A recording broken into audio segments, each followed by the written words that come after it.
Bethel Clouds TV, empowering lives.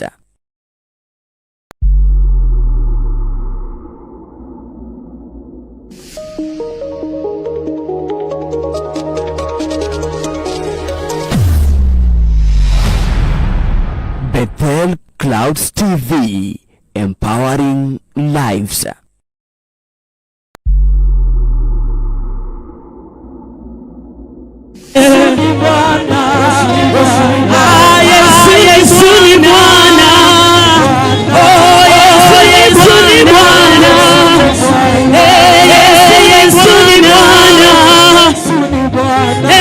Anatupenda Mwokozi, yeye ni mwema.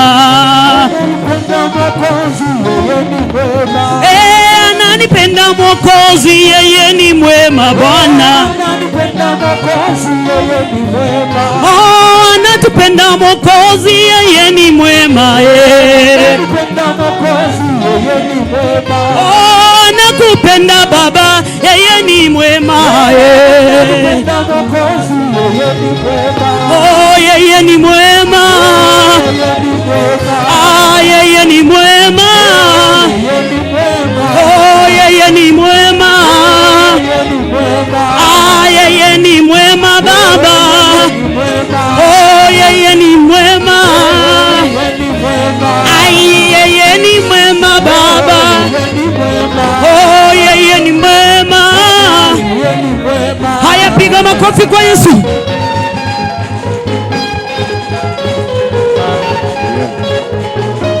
Inua Yesu, inua. Inua Yesu, inua. Inua Yesu, inua. Inua Yesu, inua. Inua Yesu, inua. Inua Yesu, inua. Bariki Yesu, bariki. Bariki Yesu, bariki. Haya, weka mikono yako juu. Mikono juu, mikono juu, mikono juu, mikono juu, mikono juu. Mikono juu, mikono juu, mikono juu. Mikono juu, mikono juu, mikono juu. Mikono juu, mikono juu, mikono juu. Shangwe na vigelegele kwa Yesu. Cheza, cheza, cheza, cheza, cheza, cheza, cheza, cheza, cheza, cheza, cheza, cheza, cheza, cheza. Shika jirani yako mkono, tucheze kidogo. Shika aliye karibu na wewe mkono. Hata kama ni adui, shika yeye mkono. Kanisani hakuna adui. Sisi sote ni marafiki. Shika yeye mkono. Twende. Twende. Ai! Wewe cheza. Twende. Wewe cheza jamani wewe. Magonjwa yatatoweka. Cheza. Utapona wewe ugonjwa. Aya. Twende.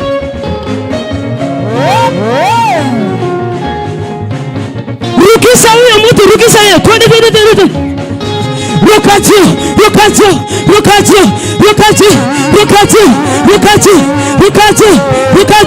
Haya, twende.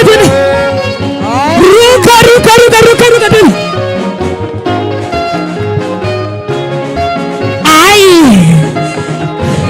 Kila mtu na style yake sasa. Cheza style yako mwenyewe. Chezea Bwana. Tupe muziki wa Yesu.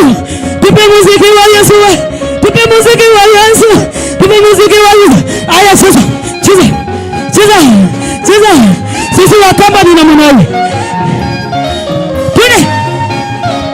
Kama wewe ni mkamba tena. Ai. Wakikuyu Bukobi. Twende. Gai wakwa. Nainagira gai wakwa.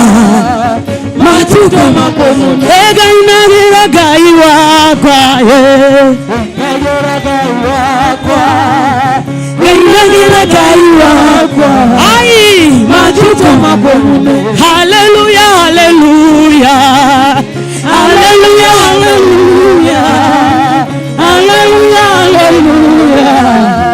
Majuto makomune we munene we munene we munene we munene we munene majuto makomune haleluya haleluya haleluya haleluya haleluya haleluya majuto makomune gaiwa kwa wamalenganya gaiwa cheze Yesu gaiwa kwa wamalenganya gaiwa kwa wamalenganya gaiwa kwa wamalenganya aya we munene we munene wamalenganya we munene wamalenganya wekeyoti wamalenganya wekiyoti aya wekiyoti wamalenganya aya wambara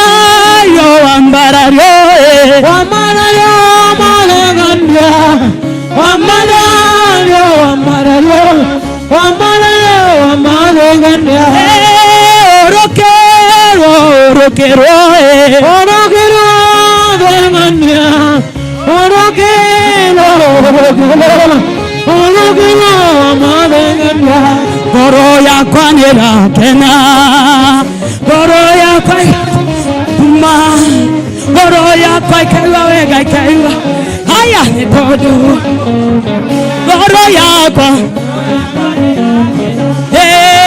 goro ya kwai tuma goro ya kwai kaiwa wega goro ya kwanera kena goro ya kwai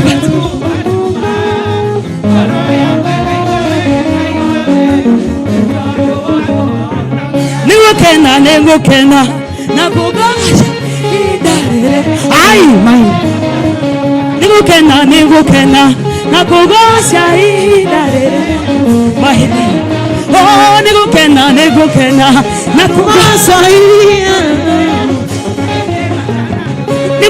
ningukena nakugasha aya weka makofi juu pigia Yesu makofi bigger. So we must praise him in African way. Tayanje, Yesu ni tayanje, Yesu ni tayanje, Yesu ni tayanje, Yesu mwana wa Nyasaye tayanje, tayanje, Yesu ni tayanje, Yesu tayanje. Yesu mwana wa aiye tayanje Yesu ni tayanje Yesu tayanje Yesu mwana wa Nyasaye ni tayanje oh mulila wanje Yesu mulila wanje Yesu mulila wanje Yesu mulina wanje twende Yesu mwana wa Nyasaye mulina wanje ai tayanje Yesu ni tayanje Yesu tayanje Yesu tayanje Yesu mwana wa Nyasaye saika Yesu katiranga jenda saika Yesu katiranga jenda haleluya katiranga jenda haleluya katiranga jenda oh masaika Yesu katiranga jenda masaika Yesu katiranga jenda haleluya katiranga jenda ai haleluya katiranga jenda oh masaika Yesu katiranga jenda masaika Yesu katiranga jenda haleluya katiranga jenda haleluya katiranga jenda Yesu malaika Yesu malaika Yesu malaika Yesu malaika Yesu malaika Yesu malaika Yesu ninakuatia iwakwa ninakuatia tata ninakuatia ngai wakwa ninakuatia tata ninakuatia ngai wakwa ninakwatie tata, ninakwatie ngai wakwa, ninakwatie tata, ninakwatie ngai wakwa, ninakwatie tata, ninakwatie ngai wakwa, ninakwatie tata. Oh tata tata, oh tata tata, oh baba baba, oh baba baba, eh baba baba, oh baba baba, eh baba baba, baba baba, baba baba. Wakamba tunazikwendanga. Wacha shika kawaya yako, chezea Bwana kabisa. Hiya. Muziki wa Yesu ni tamu tule. Zunguka ukishika kawaya tule.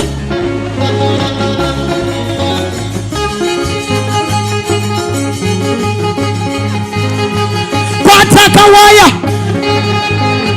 Kwata kawaya tule.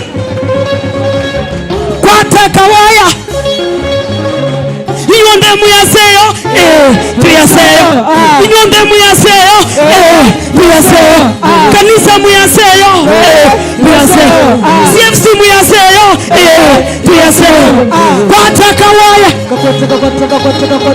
Kwata kawaya. Weka mikono yako juu kwa Yesu. Piga, piga, piga, piga, piga, piga, piga, piga. Shangwe na vigelegele kwa Yesu.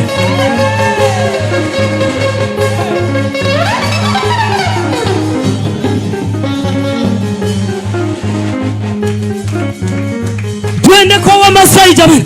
Ingaya Danieli, ingaya na sifa. Danieli ingaya. Oh ingaya Danieli, ingaya na sifa. Ai. Oh ingaya Danieli, ingaya na sifa. Wewe cheza kama Masai tu. Oh ingaya Danieli, ingaya na sifa. Oh ingaya Danieli, ingaya na sifa. Ay ay ay ay. Oh ingaya Danieli, ingaya na sifa. Oh ingaya Danieli, ingaya na sifa. Pigia Yesu makofi wewe. Mikono juu kwa Yesu twende.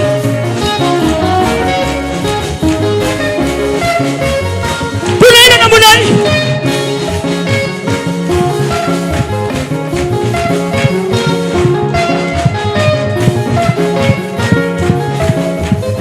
Sifa kwa Yesu. Sifa kwa Yesu. Sifa kwa Yesu. Sifa kwa Yesu. Sifa kwa Yesu. Sifa kwa Yesu. Sifa kwa Yesu. Sifa kwa Yesu. Shangwe na vigelegele kwa Yesu. Chezea Bwana, chezea Bwana, chezea Bwana. Ni Bwana, ni Bwana, ni Bwana, ni Bwana. Ni Bwana, ni Bwana. Wegai, wegai, wegai, wegai. Oh wegai, wegai, wegai, wegai. 1, 2, 3, 4 Jesus. Hallelujah. Shukuru Bwana, pigia Yesu makofi. Mshukuru Bwana, mwambie Bwana asante. Mwambie Bwana asante. Asante kwa sifa. Asante kwa sifa Yesu. Tumekupa sifa hizi. Mioyo Yesu imekupa sifa. Mioyo yetu imekupa sifa. Hebu mwambie Bwana, moyo wangu unakupa sifa. Mwambie Bwana, moyo wangu unakupa sifa. Na sasa Bwana, nataka kukupa maabudu. Bwana wa majeshi, maana uliniumba ni kuabudu. Bwana ni asante. Mimi ni kazi ya mikono yako. Uliniumba ni kuabudu. Hebu mwambie Bwana,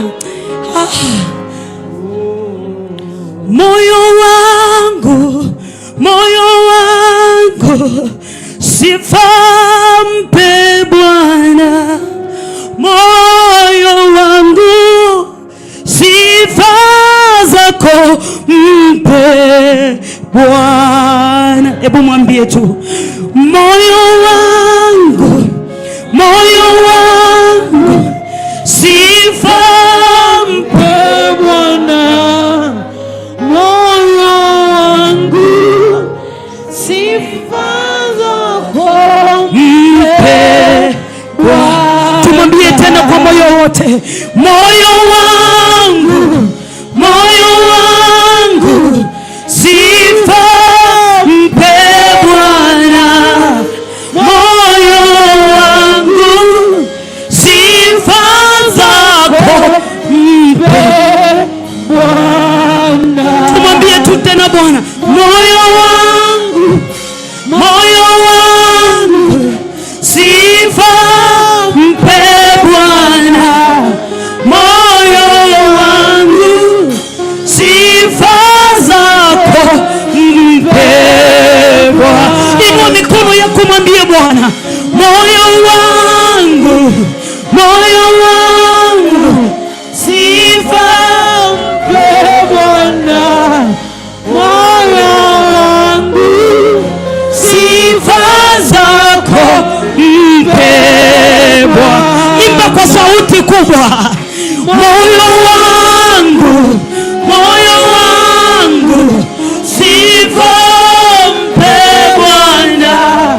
Moyo wangu, sifa zako mpe Bwana. Imba nikana kwamba unaelewa, moyo wangu, moyo wangu, imba kwa kuelewa, sifa mpe Bwana. Moyo wangu, sifa zako mpe Bwana. Nakwambia, ukijua vile Mungu anayetupenda, upendo wake ni wa ajabu, moyo wako unafaa kumpa sifa Bwana. Ameongoza miguu yako akakuleta ili umwabudu, kwa sababu haja kubwa ya kukuumba ni kana kwamba umwabudu yeye pekee, maana ndiye muumba wa vyote. Mwambie, moyo wangu, moyo wangu, moyo wangu, sifa zote mpe Bwana. Sifa zote mpe dadi, sifa zote mpe dadi. Mwambie Bwana, moyo wangu, sifa zote mpe Bwana, pekee yake anastahili. Sifa zako mpe Bwana. Acha nikwambie, wengine wetu siku ya leo tungehesabiwa kifo, lakini Bwana ametusaidia tu, tuko hai kwa neema ya Bwana. Oh, ningekuwa na wewe, ningekuwa wewe, nisingenyamaza. Kuwa tuna jambo la kumwambia Bwana. Kama Hezekia angekuwa na jambo la kumkumbusha Bwana, angeliaga dunia kulingana na vile alivyoletewa ripoti. Kuwa na jambo la kumwambia Bwana siku ya leo, kuwa na jambo la kumkumbusha Bwana. Hallelujah, we love you Jesus. You are the living God, oh. Is there no one like you? Is a living God. You are the living God, oh. I know. Is there no one like you? Wiki nilikuwa na majuto. You are the living God, oh.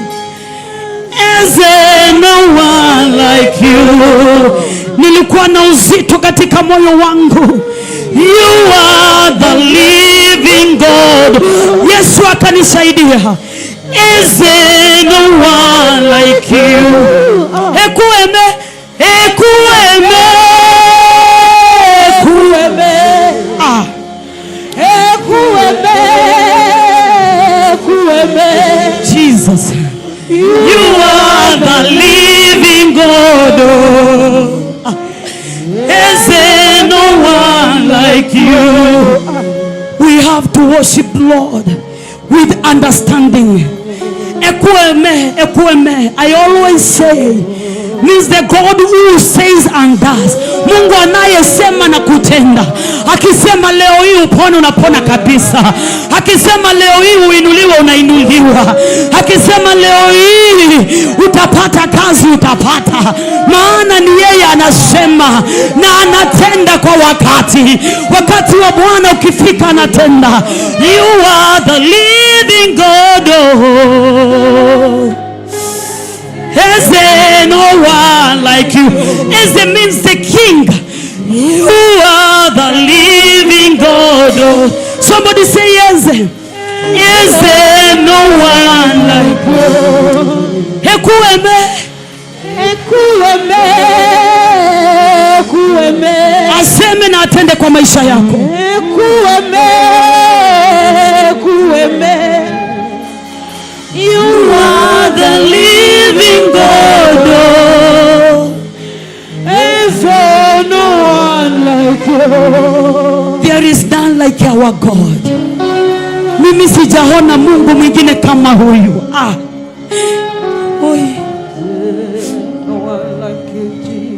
Kwa wiki ambazo zimepita nilikuwa nasumbuliwa na tumbo. Inauma, najiuliza maswali. Lakini namshukuru Bwana, wakati huu niko sawa kabisa. Nilimwambia Bwana, niponye. Mimi ni mtumishi wako. Nitakutumikia vipi ninapoumia? Na akasikia na akatenda. He is a God who says and does. Ukimwamini atakutendea pia nawe. Atakutendea siku ya leo. Atakutendea.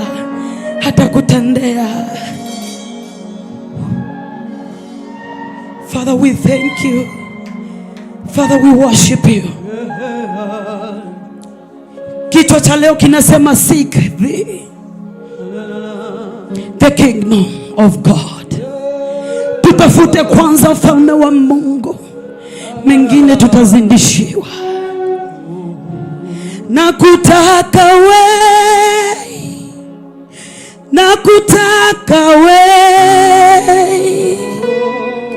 wewe tu, nakutaka Hebu mwambie tu Bwana leo, nakutaka wewe peke yako. Nakutaka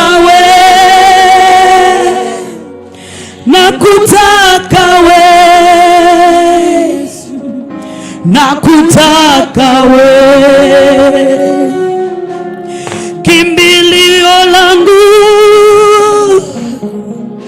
msaada wangu.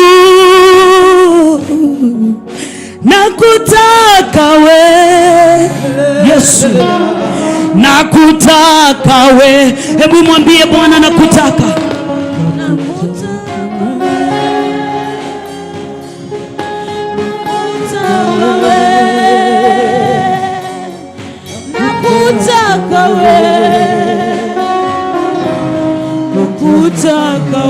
Lord, we need you. We need more of you, Jesus. We need to understand you more.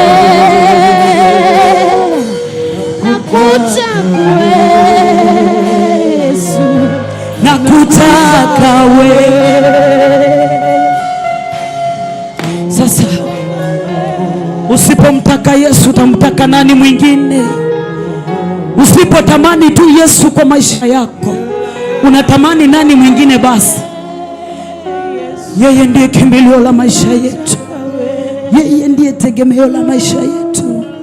Yeye ndiye kila kitu. That's why we seek the kingdom of God first. The other things will gonna follow. Nakutaka tuimbe sote kwa pamoja. Nakutaka Yesu wangu, nakutaka nakutaka Yesu, nakutaka wewe peke yako, nakutaka nakutaka wewe, oh, nakutaka wewe, nakutaka Yesu, oh, nakutaka wewe. Hallelujah. Asante Yesu. It is you I need alone. We love you Jesus. Tunakutaka wewe Yesu peke yako Bwana. Wewe ni zaidi ya yote, ni zaidi ya vile tulivyoelezewa na marafiki zetu na watumishi wa Mungu. Uko zaidi, uko zaidi Yesu.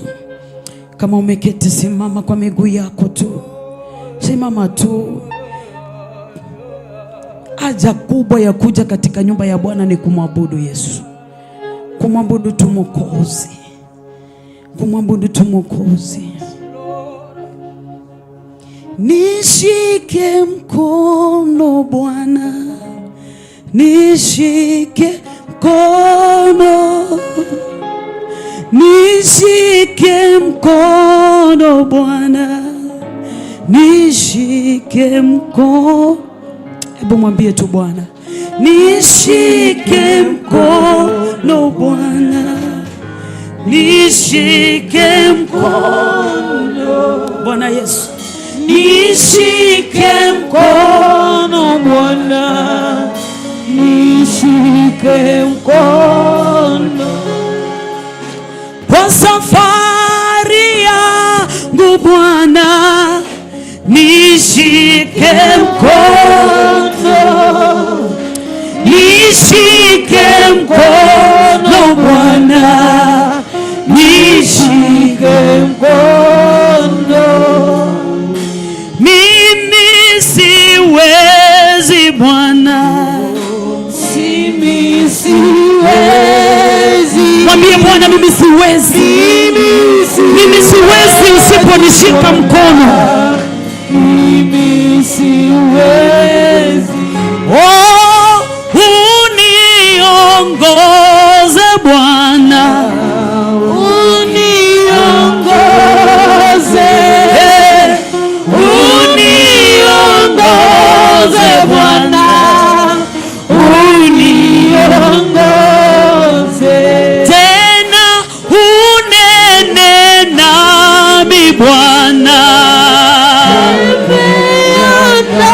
Mwambie Bwana, nena nami leo.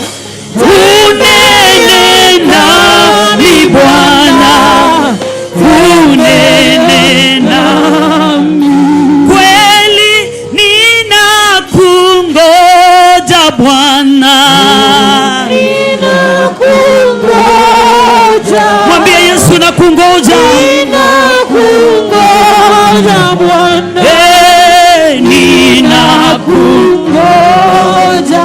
Yesu, usinipite Bwana, usinipite,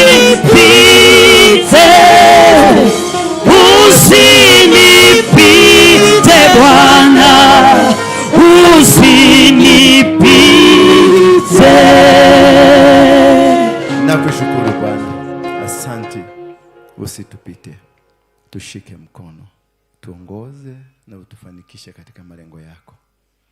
Ninakuomba ukanitumie tu kama chombo, nikaweza kuwafikishia watu wako ujumbe wako, kama vile ulivyomtuma Yeremia akazungumze na ulimwengu, akazungumze na udongo mchanga, akasema, oh earth, oh earth.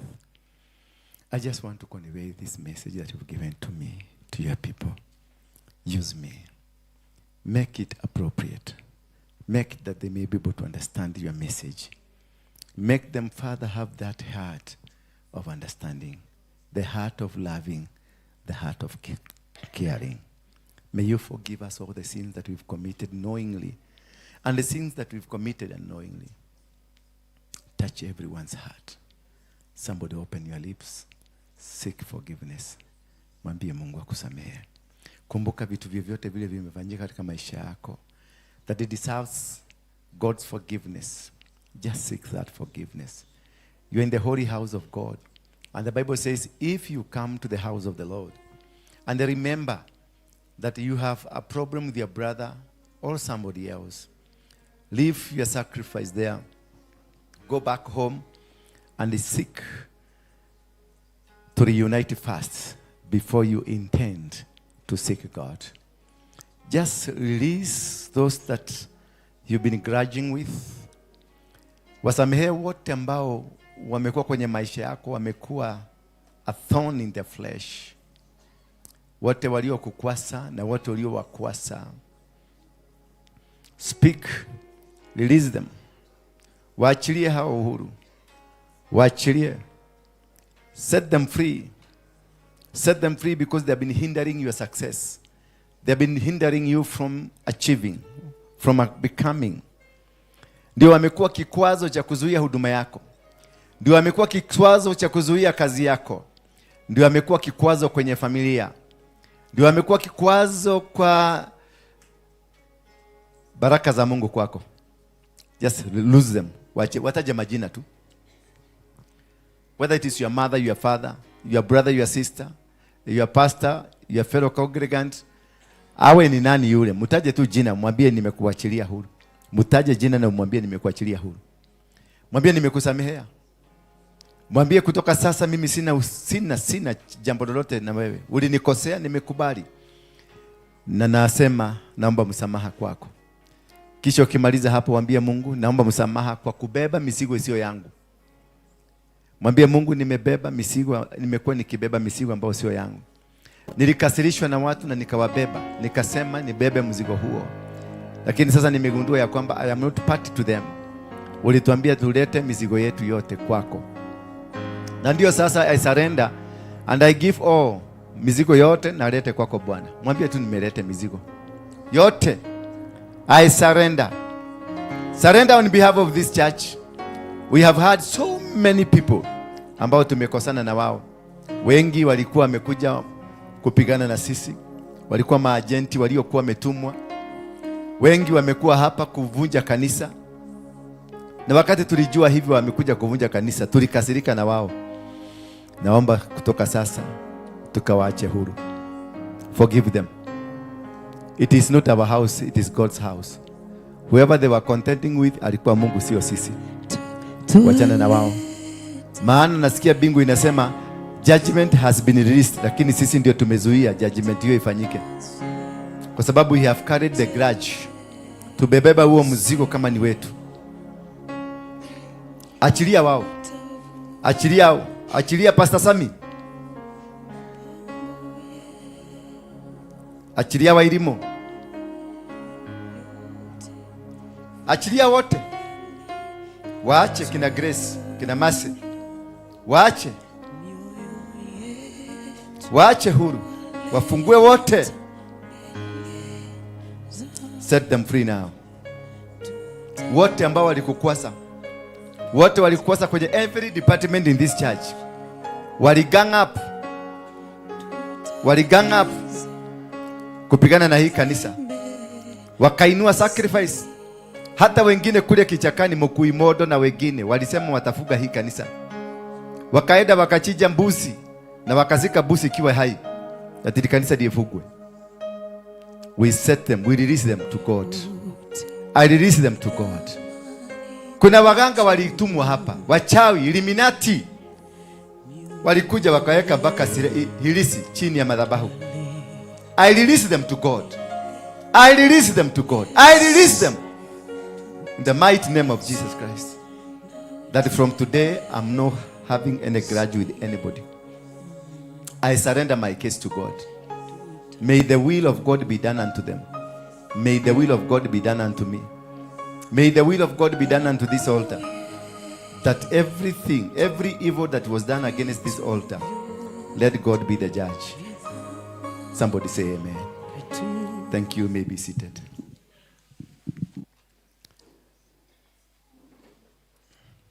As I was praying in my office, I was led to repentance. Because we have held too much grudges. And I think the devil realized that the best way to fight us is by causing us to be at war. every time. And God reminded me that we have always been at war. Give me some high kidogo. We have been at war with everybody because they knew where to touch us. Na walipotuguza tunakuta tunapigana kila siku, tunagobana kila siku, tunachuki na kile. Watu wengi walitukwasa hapa. Akina Pastor Sami, si mnawajua? Kale kamsichana kalijifanya kama nabii. Kuna kengine pia kalikuwa kama Kolino. Alikuwa kama Kolino. Yule alikuwa ametumwa sijui na Pastor Mugani. You remember that time? We have had akina Karo, akina Nancy Kehu, Nancy Kenundu. Nancy Kenundu alikuja hapa juzi akaomba msamaha. Akina Mother, najua Mother, walikuwa mwimbi hapa. Alikuja kwa ofisi yangu akaniambia amepata kazi ya 25,000 kule Lemuru. Lakini nasikia akitembea kwa nyumba za watu nyingi akiomba pesa ya rent na nini. Lakini aliniambia amepata kazi. And you see the work tulifanya hapa mpaka bwana yake akakuja hapa. Bwana yake alikuja hapa na akageuka akakuwa nyoka. Tulikuwa hapa. Na akakuwa nyoka kabisa maana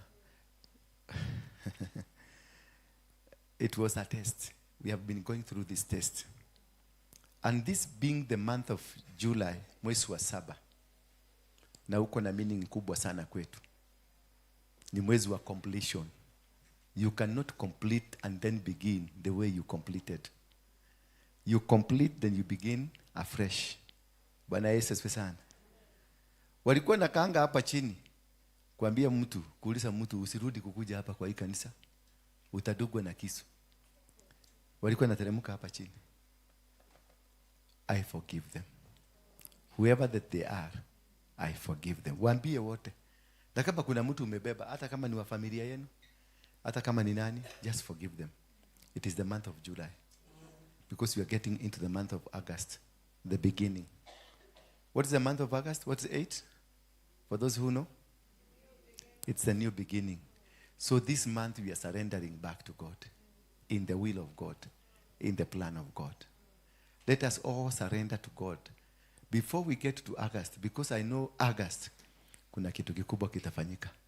As you're going to begin afresh with a lot of power. So hawa watu wote ndio umesikia nimewataja kwa majina. Na wale sijataja watatajika. Nitakuwa nikiwataja some preaching. Si ndio? Na mkiwafuona, mkiwafikisia, because I know they really watch us.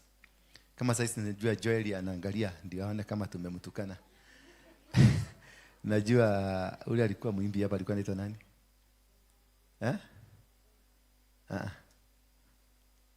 Shiko, akina Josephine, akina Sense. Lakini Joy alifanyia Sense vibaya. Joy alifanyia Sense vibaya. Kama ningekuwa jaji ningesema Joy aone mbaya. Na watu wanajua bibi ya Sense. Nani anajua bibi ya Sense? Bibi ya Sense unamjua? Mtafute tu mwendo mkalishe chini. Msaidie Sense, mumuombe. Mama is bitter. Joy aliacha Sense kwa nyumba. Akaenda akafanya harusi huko Gataga. Sense yako kwa nyumba ameachua vyombo waoshage na masuruali na maguo. Mama na yeye amefuka Sense. Naye mama akaenda wapi? Kuolewa. Niko na hizo picha hapa. Hata niko na zingine ziko na uchafu mwingi. Let's pray for that man. Na unajua hizi attacks zilikuja wakati nilimpatia microphone aanze kuhubiri. Zilikuwa zimejificha maana tayari alikuwa ananiambia naishi kwake. Nilikuja kujua amefugwa na Joy. Nikamuuliza ulikuwa unajua ulikuwa unakaa kwa Joy? Akaniambia hapana. Alimekati. Ni kama ile kitu yangu ya mkuru. Maana alikaa wakati kimelipuka ndio alirealize anakaaga kwa Joy. Wewe unaona unakaaga kwako na hata hujui unakaaga na Joy. We need to pray for this guy. He's a good guy. Ni mtu mzuri sana. Moyo wake ni mzuri. His heart ni mzuri. Lakini amekaragwa.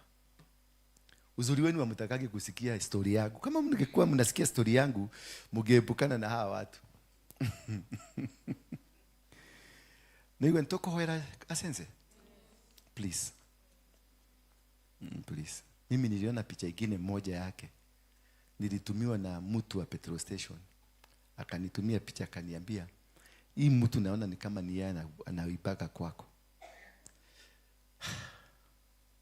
Nililia machozi. I cried. Talk to the wife. Talk to. Najua hasira imepata. Hataki kuona huyo jamaa. Akiona huyo jamaa atamduka kisu. Lakini huyu baada ya kumalizana na yeye alipigia mama, chukua mtu wako, nimemalizana na wewe. Chukua mtu yako, nimemalizana na yeye. So this is a prayer point nimewapatia. It is a prayer point. Everybody. Utumie wakati wako dakika 2-3 every single day. Mention jina ya Asense. We have to claim him back. Sijai claim mtu hapa kwa hii kanisa. I never call those people. Mtu akitoka hapa I never. But for this one, sitaki arudi, lakini atoke kwa hiyo shimo. Akienda mahali aende akiwa huru. The man is in danger. Complete danger. He's confused. Ni mwana, umemwona of late?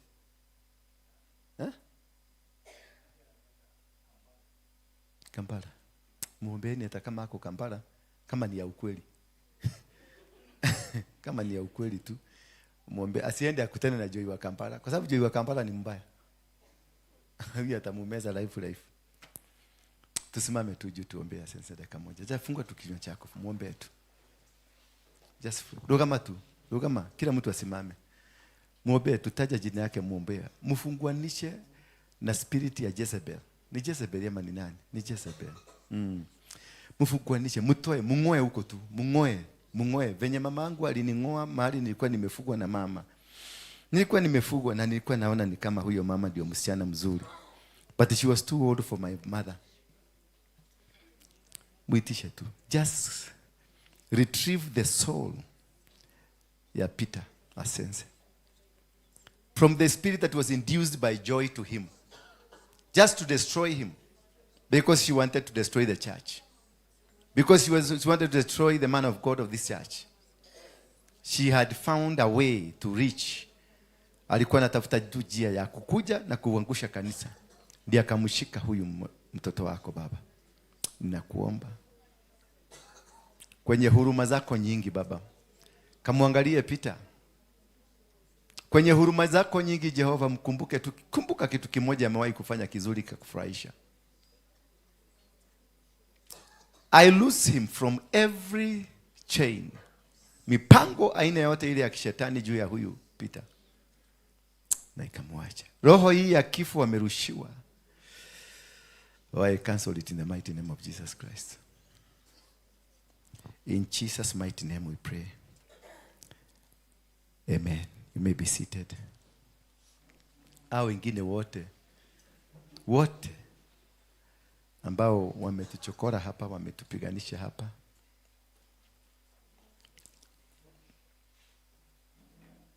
akina waziri walikuwa naiba pesa ya sadaka, na wasamehea wote. I forgive them. All of them who rose against this ministry, I feel from my deep heart that they may be forgiven. I release them, that may God be the judge upon their life, because He only knows their heart. He only knows why they are there, why they came here. And whatever they were doing here, may God forgive them. Because I just want a new beginning. I want to start a move that is very... And God reminded me, I also was praying. He reminded me, see what I did in Jacaranda for you, I will do much better than that.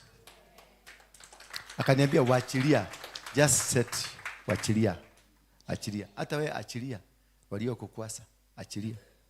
waliokuiba pesa yako, waliokudhulumu, waliopigana na ndoa yako, waliopigana na biashara yako, achilia. Umekubali kuachilia? Sijasikia. Nasikia biguni kisema bado. Wati umekumbuka yule sister yako. Umekumbuka yule nani? Yule kazeni yako. Kile kimutu kilikunyaganya. Umekumbuka kile kimutu kilikulepu. Yes. Yeah, muachilie huyu aliyekulepu. Ati unaonaga mtoto wake unasikia kujiua. Muachilie sasa. Just set them free. Inamisha uso wako uanze kuomba. Set them free. All of them.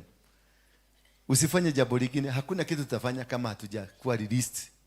Just inamisha, kubuka huyo hao walikukosea. Huyo alikufukuza. Mlikuwa marafiki sana. Mlikuwa mnaombeana sana lakini mkatendeana unyama. Inamisha tu uso wako waambie Mungu kutoka leo. Sina grudge na mtu. Mutaje huyo mtu ambaye anakukasirishaga sana. Mutaje jina yake. Mugweteretwa. Ucio kurakaragia pio. Mugweteretwa. Ucio kurakaragia. Mugweteretwa. Ati uigua kwa imuigua kaigua utahika. Kaigua gukua. Magwete maritwa maothe. Aria othe mari guku kanitha ino. Mari leadership. Yothe. Nidamarekereria. Thini wa ritwa ria Yesu Kristo. Rekereria kinya sister yaku. Tani the sister yaku ugiaga. Etagwo Wambui. Ndamurekereria. Nindamuhorithania na marakara makwa. Set them free. Achilia hao. Kubuka hao watu wote. Maririkane. Iguru nirekwaria. Na nirekuga nitwarekerwo na nitwarekanira. Aria manarehe ithito guku. Taru mararehete kingi haha. Kia makode.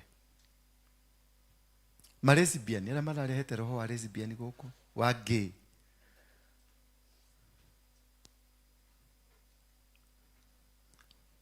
Aria maraigite haria nyoka haria murango-ini. Ndamohora. Aria matumitwo ni ahunjia, matumitwo ni aworu. Aria maratumitwo ni manyuro. Aria maratumitwo ni mabishop marari guku. Ninawafungua. In Jesus mighty name we pray. At least nasikia uzito huu umepungua. Na tuendelee kwa wiki hii kwa siku 7. Wale wanajua kufunga, ufuge. Wale wanajua kuendelea kuomba kama unakula, ukule. Lakini siku kuanzia kesho Monday mpaka Sunday is a special week. Sema special week. Very special week. Very special week for us. Mungu anasema tuingie into total surrender because he's about to do something. So we surrender completely. Ambia mwenzako surrender. Surrender kabisa because he's gonna lift you up. Wale watu mmefugwa in kifugo cha kifamilia, cha kibiashara. Whatever that has happened or has been happening into you. Hii wiki 7 days are enough to fugwa. Hauhitaji pastor. Hauhitaji. Kama kuna biashara yako imekwama, hii wiki itafuguka. Bwana Yesu asifiwe sana. Kama kuna huduma yako imekwama, hii wiki utafunguliwa. Kama umefikishwa mwisho, kuna watu hapa wamefika mwisho. At the tail end, yani wamefika mwisho. Anaona afadhali nife badala ya aibu hii. Hiyo aibu imeondolewa kutoka sasa. Bwana Yesu, kuna watu kutoka sasa mkiingia maombi sasa hivi kama Danieli, siku ya kwanza utakuwa umejibiwa already. Bwana Yesu asifiwe sana. So this is a week of total repentance, for total surrender. Unaiwa Pauline? Ni Pauline? Umesikia? This is total week ya kuweka kila kitu chini. Surrender. Kabisa, usurrender from your heart. From your heart. Kuna mzee alikopo naitwa Mkui Modo alinisikia jana alisema ataniua. Ndamurekera. Todo ekire athaka kanakio. I just forgive him. Utiri hede uko. Ugaga. Umewahi kushinda Mungu. Tell him like that. Hakuna. They have tried all. Hakuna kitu hawajajaribu. Kila kitu. Utiri, there is nothing that they have not done. Wameniwekea, ya mwisho ilikuwa sumu. Swali niwekea hapa. Nikakula chakula imewekwa sumu, Maradion. Mungu akaniambia kula umalize, alafu kunywa maziwa. Nikakunywa maziwa, nilisikia ni kama Baba Shirandula. Nikatoa. Harufu ndio iliniambia ile kitu umetoa ni sumu. Mpaka wakakuja wakakaa, walikuwa wamekaa hapa. Wakakuja mmoja, wakatuma mmoja siwede waangalie kama amekufa. Jamaa alikuja akaniuliza, Apostle, haumwi mahali? Haumwi? Nikamwambia hapana, mimi niko sawa. Yaani uko sawa? Nikamwambia I'm okay. Why? Akarudi hapa. Najua hizi kamera zangu hizi nimeweka sauti, unasikiaga inashika mpaka sauti. Sasa walikuwa wamekaa hapa. Nikawasikiza. Imagine hata amekula chakula imeisha na nimeona na hajakuwa hata hana dalili. Hata hana dalili. Nikakuja nikawauliza kwani ni nini mlikuwa mmefanya? Ndio baadaye mmoja wao akasema walikuwekea sumu. Ni nani alitumana? Ati kuna pastor fulani, bishop fulani, sisi kama ni apostle, amepatiana 400k. Sasa nikashindwa. Yaani wahodhi uoneke 400k. Yaani hakuna nikiwa na value. Wananiua because of 400. Kama uhodheti ate. Self value ungetisha kama milioni 100 at least. Mimi niko na value. Lakini haikufanya kazi. Hata kama huyo jamaa amekufa, alikufa. Na alikaa mocha miezi 3. Aliteseka, alikaa kwa baridi miezi 3.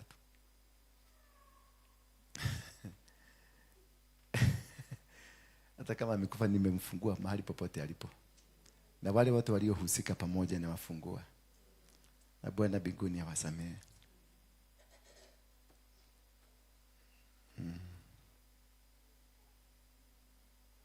Hata Joel, wale wanaonana na Joel. Joel aliiba nguo yangu ile ya ukuhani. Naona ile kitenge yangu ilikuanga mzuri. Joel aliiba akaipeleka kwa mganga. Ndio nisiwahi kuvaa nguo ya kikuhani. Mungu amsamehe. Bwana Yesu asifiwe sana. Hata Pastor Sami na ule pastor mwingine tulikuwa tunamuita Karanja. Ule aliuza vitu za kanisa. Tulimkobolea kanisa Moro. Tukamfanyia crusade, tukajaza kanisa. One day alikuwa na washirika 800. One day aliuza vitu za kanisa. Maspika, maviti, kila kitu. Alafu alikuwa anaita wachuga kodoo kutoka hapa Nairobi. Zilikuwa zinatoka hapa Nairobi. Kodoo. Zinaenda mpaka Moro kuchijwa. Amekula merino sheep. Inaitwa Moro lamb. Moro what? Inaitwa Moro lamb. Ile nyama ni Moro lamb. Lamb chops za Moro. Lamb chops. Hata yeye ninamfugua. Nilisikia vibaya nikaomba maombi ya kumfuga na kumlaani. I set him free. Na David mahali popote. Walishirikiana na yule mama akamaua hapa. Najua yule mama akamaua hapa. Wananitumiaga message ya kunitusi. Wakiwa na hiyo mama akamaua. Kalinitusi kakaniambia ati jeneza yako iko karibu. Ati ile pesa kamewahi kutoa hapa Mohodhi. Hiyo pesa nikusanye ninunue jeneza because I'm dying anytime. Alafu akanitumia David, picha ya David. This is my one and only. Na mama ameolewa na kaka hapa Mebuli, ameolewa na bwana yake anauzaga madawa za pharmacist. Na bwana akajamaa kanalalaga kwa nyumba na bwana akilala huko juu na mama anateremka. Si unaona? Juu kanafanyanga kazi hiyo kama mama kalikuwa anafanya kazi hapa ya Chiromo. Ile ya watu wamekufa. Si baya kazi, lakini unawezaje kulala na wanaume wawili kwa nyumba moja? Na huyo mwanaume mwenye nyumba hajui kuna mwanaume kwa nyumba. Sio ni hatari? Sasa waliweka hiyo. Juzi niliona amenunulia David kasuti. Wakiwa na Nansekehu. Sasa David wakanitumia picha hiyo ya David. Angalia venye tumeuda mtu. Angalia venye tumeuda mtu. Naomba Mungu awasamehe. Maana hajui alikuwa anafanya nini. Na David sasa unajua alikorogwa. Sasa haujielewi ni kutumika anatumika kupigana vita hapa. Maana kuna maagenti walikuwa wametumwa purposely wakuje watumalize. And those are a few of them ambao walikuwa wametumwa. So wanachukua wewe, wanakutumia kupiga. Bwana Yesu asifiwe sana. So all of them wote ni wengi sana, siwezi kutaja majina yao wote. Mtu ambaye amewahi kukanyagisha miguu yake hapa na akakuja akafanya ile mambo alifanya, Mungu wa mbinguni amfugue. In Jesus mighty name. Yes my brother. You went and back. Yeah? Home is best. East or west? Home is best. Mpigeni makofi. Yes. Simama tu hapa, tuambie maneno. Salimia watu wa Mungu. Naona uko mrefu sasa kidogo. Praise God. Kwa wenye wanijua naitwa Jonathan. Nilikuwa nimetembea kidogo tu hivi napiga round. Lakini sasa round imefika mwisho. Haijafika mwisho vizuri. So najiandaa tu. Unajiandaa? Anytime naweza rudi so. Au unajipaka kukuja? Yeah, maybe. Yeah. Wacha kujipaka. Wewe rudi. Unajua hukujipaka ukienda. Wewe rudi, wewe ni mtoto wa nyumba, wewe rudi tu. Hakuna mtu ako na shida na wewe. You're welcome back. Simu mpigie makofi. Yeah. You're welcome back. Just come and take your position. Wewe ni mtoto wa nyumba. Unaona wewe mtoto alikuwa the prodigal son. Alikuwa naomba akae kule nje akule na maguruwe. Baba akasema hapana. You are part of this family. Hautaenda kukula na maguruwe. You are part of this. Tumetoka bali na wewe. Kutoka huko mpaka hapa. Najua unaenda. Mungu amefungua mlango yako unaenda ng'ambo. Utaenda nchi inaitwa Canada na utaenda place inaitwa Ontario. Yes. Kwa hivyo wewe vumilia. Wacha process ya Mungu sometimes inaendanga ni kama haifanyi, ni kama inafanya, ni kama unaona ni kama imechelewa, ni kama maombi hii kufika, ni kama huyo pastor hana nguvu. Lakini ilifika. Ni date ya Mungu. Mudate ya Mungu aliandika, hakuandika hii mwaka, mwanzo wa mwaka, aliandika ukienda kumaliza mwaka huu, ukienda mwaka mpya. Sasa hii katikati hapa mpaka hiyo cheza kama wewe. Hapa cheza kama wewe. Ukae karibu na Mungu naye Mungu atatimiza. Umeelewa nani? Mungu atatimiza. Yote ambayo alisema kukuhusu itatimia. Wacha kujaribu kufix. Wacha afix. Bwana asifiwe sana. Hallelujah. So we are having a women conference mwezi wa 8 tarehe 29, si ndio? I want us to invite every single woman all over. It will be one of the best conferences to have ever been done here. We have visitors from Nigeria. We have visitors from Sudan. We have visitors from Germany. Watakuja. Pastors, women, business community wa mama, wote. We will invite everybody. Musikwe watu kienyeji. Yani we invite. Wale mnataka kucheza nao golf. Yeah? Watakuja hapa watakwambia the experience of golf. And that things. And we are also having the upcoming youth conference. The same month of August. It's a very active month kwetu. We will have a youth conference ambao pia tumeweza we are targeting 1,000. Wale sasa maguni, wote business community, all of them we are targeting them. They will be coming. We are going to have 1,000 here. Youth. Majensi, majonto, yoyote. Itakuja. So it is a very busy month, August, because we will be launching our launching pad yetu. That is month of August ndio tunajilaunch sasa kabisa kupaa. Kwenda na machopa huko juu mpaka watu wajue ya kwamba we are there. We also be having on the 2nd of August ndio tunaanzia kabisa. On the 2nd of August tutakuwa na a repenting session. Siku ya kurepent. Ambao tumeita watu wote dunia mzima, tutakutana mahali, tutawatangazia ni wapi. Tutakuja tupige magoti tuombe. because there is bad things nasikia inakuja. Hiyo sisi Mungu hajanionyesha. Hiyo nimesikia na wanabii. Lakini sasa siwajui hao manabii, so I cannot be able to confirm, lakini nikisikiliza it is like it is there. There will be another quick. Lakini sasa si earthquake hiyo mnajua. Si earthquake kile hapana. Inaweza kuwa earthquake nyingine. Because ni mimi mwenyewe kile kitu nimeona pale KICC. Tulikuwa hapo KICC. Nikaona kitabu hapo imeandikwa CIC Commander in Chief. Hivyo. Alafu ni kitabu tulikuwa tunajaza, tunaandika, tunasaini hapo mbele. Sasa ilikuwa na majina umeandika. Watu wengi walikuwa wanaandika hivi. Si mnanielewa? Walikuwa tunaandika. Lakini mtu akitoka huko anatoka akilia.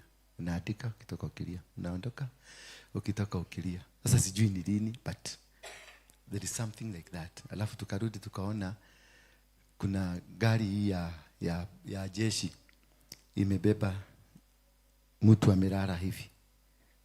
Sasa alikuwa nasukushwa, tukasukuka tukaenda Nyayo Stadium, tukasukuka hivyo. Tukaenda huko tena tukaona amerudi hapo Parliament tena akazungushwa. Sasa sijui ni nani na sijui ni lini. Mnanielewa? Lakini sijui ni nani. Sikujua hasa ni nani, lakini niliona ni kama ni mtu najua. Mnanielewa? Lakini wakati huo ni kama kulikuwa na spirit baya. Hii mnaona ya gun. Mpaka iji katikisika. Na watu wengi nikaona wamelala. Sasa tulikuwa tunaruka watu wamelala hivi. Tunaruka mtu amelala hapa hivi. Hajisikii. Ni kama amelala fofofo.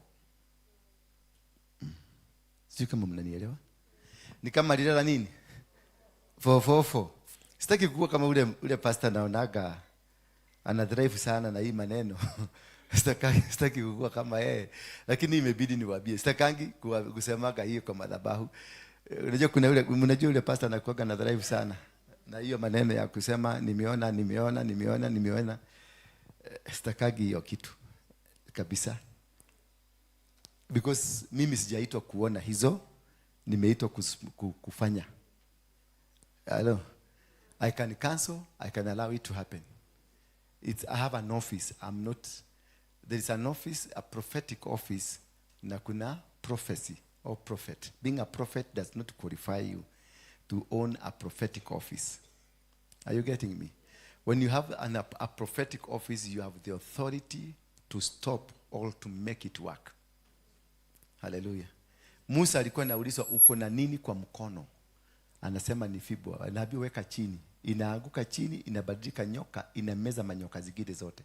That is prophetic office. You have an authority. Wacha hii ya kusema nilifanya, niliona, kukaenda watu waombe. Ndienda andũ a Kenya muhoye, hoyai nie ndijerago jike.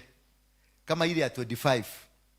Ile mliona tukienda Jakarta, mainly purpose it was about 25 to stop the bloodshed. Because hiyo bloodshed ndio sasa imekuwa shifted to August. Na bado tukifika hiyo August, tutangangania katika 2nd August. Bado tutastop. Are you seeing me? Bado tutastop. Because I have that capacity. Niko na hiyo uwezo sasa ya kusimamisha ama kufaulisha. Niko na hiyo capacity ya kusema sasa wewe enda Sayuni. Na utaenda. Utaenda. Nikisema niko na hiyo. When you have an office, you can use it negatively or use it positively. Wale unaonanga wachawi wanaroga na mtu anakufa, they have a prophetic office. They have an office. It's only that they choose to be negative. Kutumikia shetani. Me, I want to preserve life. Kwa sababu ni kwa nini nimekuja kusema hapa tusamehea hawa watu. Maana ile judgment nimesoma judgment yao. Nimeiona judgment yao si mzuri. Nakutuka wakati Musa alienda kwa mlima akakuta kina Kora na Dathan wamefanya nini? Wametengeneza kanisa ingine yao. Na wameharibu the process ya Mungu. Wakati Mungu alikuwa anataka kuja kuwamaliza, Musa alikibilia Mungu akamwambia please Mungu, maduka kama nini? walikuwa 260 something. Usimalize hawa watu. Mungu akasema basi nitakusikia, raia sitamaliza, lakini wale walikuwa ring leaders nitagoga. Alijaribu sana kuzuia, lakini alishawishi Mungu mpaka raia ikuguzwa, lakini akina Kora na Dathani wakameswa na dunia. Mimi ninataka tu nione kama nita supersede, nitaenda beyond Moses, kwa sababu nimeona hawa watu wote kwa kaburi na wamekufa ugonjwa baya, walikuwa na vidoda kila mahali. Vidoda zilikuwa zinatoa magunyo. It's a very painful. Alafu ni kama walikuwa wamekaa kama miezi mingi wakiteseka. Wanaenda hiyo hospitali wanakataliwa. Sasa hakuna mtu anakuguza. Wewe unaona tu ukikufa pole pole. Sasa kuna mzee mmoja aliniuliza, huyu mzee alikuja kwa ndoto, akaniambia kotagiaria na Ngai amarekere tondu no akoigwe. Huyu mzee ndiye aliniambia uongee na Mungu kwa sababu anaweza atakusikia. Sasa sijui aliongea na Mungu, Mungu akamwambia mwambie niulize. Lakini niliona hivyo. Hao watu walipigana na sisi hapa. Hao watu walitoa washirika hapa. Hao watu walipasua kanisa. Hao watu walituendea huko kwa waganga. Wote niliwaona kila mtu. Yaani ni kama walikuwa Kenyatta, ilikuwa kama concentration camp. Ni kama hii ya Ebola na hii, kwa maana walikuwa kigo kemwe all them, and nobody was attending to them because nobody could even, hata daktari wote walikataa wakasema no, this has never been seen. So ni kumaanisha the judgment ambayo imeachiliwa, hawatafanya hivyo, hataenda huko, lakini ile judgment imeachiliwa ni baya. It's not good judgment. Sasa huyu mzee alikuja akaniambia, maana walikuwa na wazee wengi. Huyu aliniambia siongee tu, ongea na Mungu atakusikia. Sasa wakati nimekuwa nikiomba hapa kwa ofisi, nikaambiwa aende wafugue, wewe natumia judgment yako. Wewe ndio prosecutor, wewe ndio ulileta kesi. Na ni kweli nilipeleka kesi. Koki, nilipeleka kesi. Nilipeleka kesi. Sasa mimi nimewaachilia. Kama prosecutor, nimefanya nini? Nimewaachilia. Because I am the case. Mimi ndio mwenye kesi. Najua atasema mimi ni ujinga, niko na migi. Umogeke ije nitoka kwa kichwa. Ni kama ni wao walinipeleka kwa mogeke. I am myself. I know who I am. And I know where I am. Na kule niko kesho. And even 100 years to come, nitakuwa hapa tu. Hata miaka ingine 100 ikikuja, I will be still here. Odiwera mukui modogo. I will be still here. Huyu ndio nabii wa mkuu modo. Nego. Ndagutuma. Shika, mpatie microphone. Simama hapa. Bwana asifiwe. Simama hapa kila mtu akuone. Leta huko igerera gitara iguru. Bwana asifiwe. Nuna wana gatarika hega kugakora huko. Bwana asifiwe. Bwana asifiwe. Okay, one we mundu aithitu ambiriria hau about hanini sawa ni guo raugari ni kuga. One, I thank God ni juu ya hiyo tumekuwa na hiyo toba ya yani kuashiria wenye walikuwa wameshika hii madhabahu. Ukweli ni kweli, judgment ilikuwa na haikuwa na huruma. One, hii madhabahu imeupgradiwa leo na kiwango iko juu sana. Nani amesema? Imeupgradiwa. Tumelikiki. Imeupgradiwa. Ufalme imeshikanishwa na madhabahu. Yaani zimeshikanishwa zote mbili. Ameongea sasa mambo ya mkuu modo. One, siogeagi na mkuu modo. Mkuu modo niliwajua mkiwa wawili. Lakini tulipatana sasa kwa sababu kuna authority ya mkuu modo. Letu wakora wanaidi tusia mkuu modo. Akona sio modo ini. Nono dia wasioya. Nono dia wasioya. Okay, hivyo wanasema I can. Taliana giko. Ugwala ugare tikuga ndingihota no hote. Na undu uri ho ni atiriri ucio na ni undu itangikorwo ngika tondu guti hindi mbugu iri yakiria Ngai. guti hindi miano iri yakiria Ngai na tondu ahuthagira miano ya mugo wa gibiruri, that is 100% iri yahariririe uthamaki wa mau ri guti kundu tuguthi ori ni tuigite uthamaki-ini wa Ngai. Riu koguo ri okay, one he is my friend kiria one ni igwe hari ari tondu ni juni akumenya ona no thi wa Thũmbĩ TV na nene hiyo nducio na ni ndimweteire ni gwaria na ni ndiweteire ni gwaria tondu undu uri uri ni atirire ugwa arendaga gwika ri kuri kindu aragiririria na bururi ni wa bata gukira mundu, uthamaki ni wa bata gukira mundu, na hindi iria arahana ta ara vibrate undu ucio iguru ni kugiririria aragiririria ni ta bara arenda ni ta cira arenda kurehe. Ni ngugira kigongona-ini giki tondu kigongona giki ti kia mundu, kigongona giki ni kia Ngai. Ndungata no ya Ngai ni kwihotha hothire ikirugamia kigongona giki ni aruite bara nyingi muno ona ni ndingihota bara iria iruitwo ni ndungata ro ni ndingihota.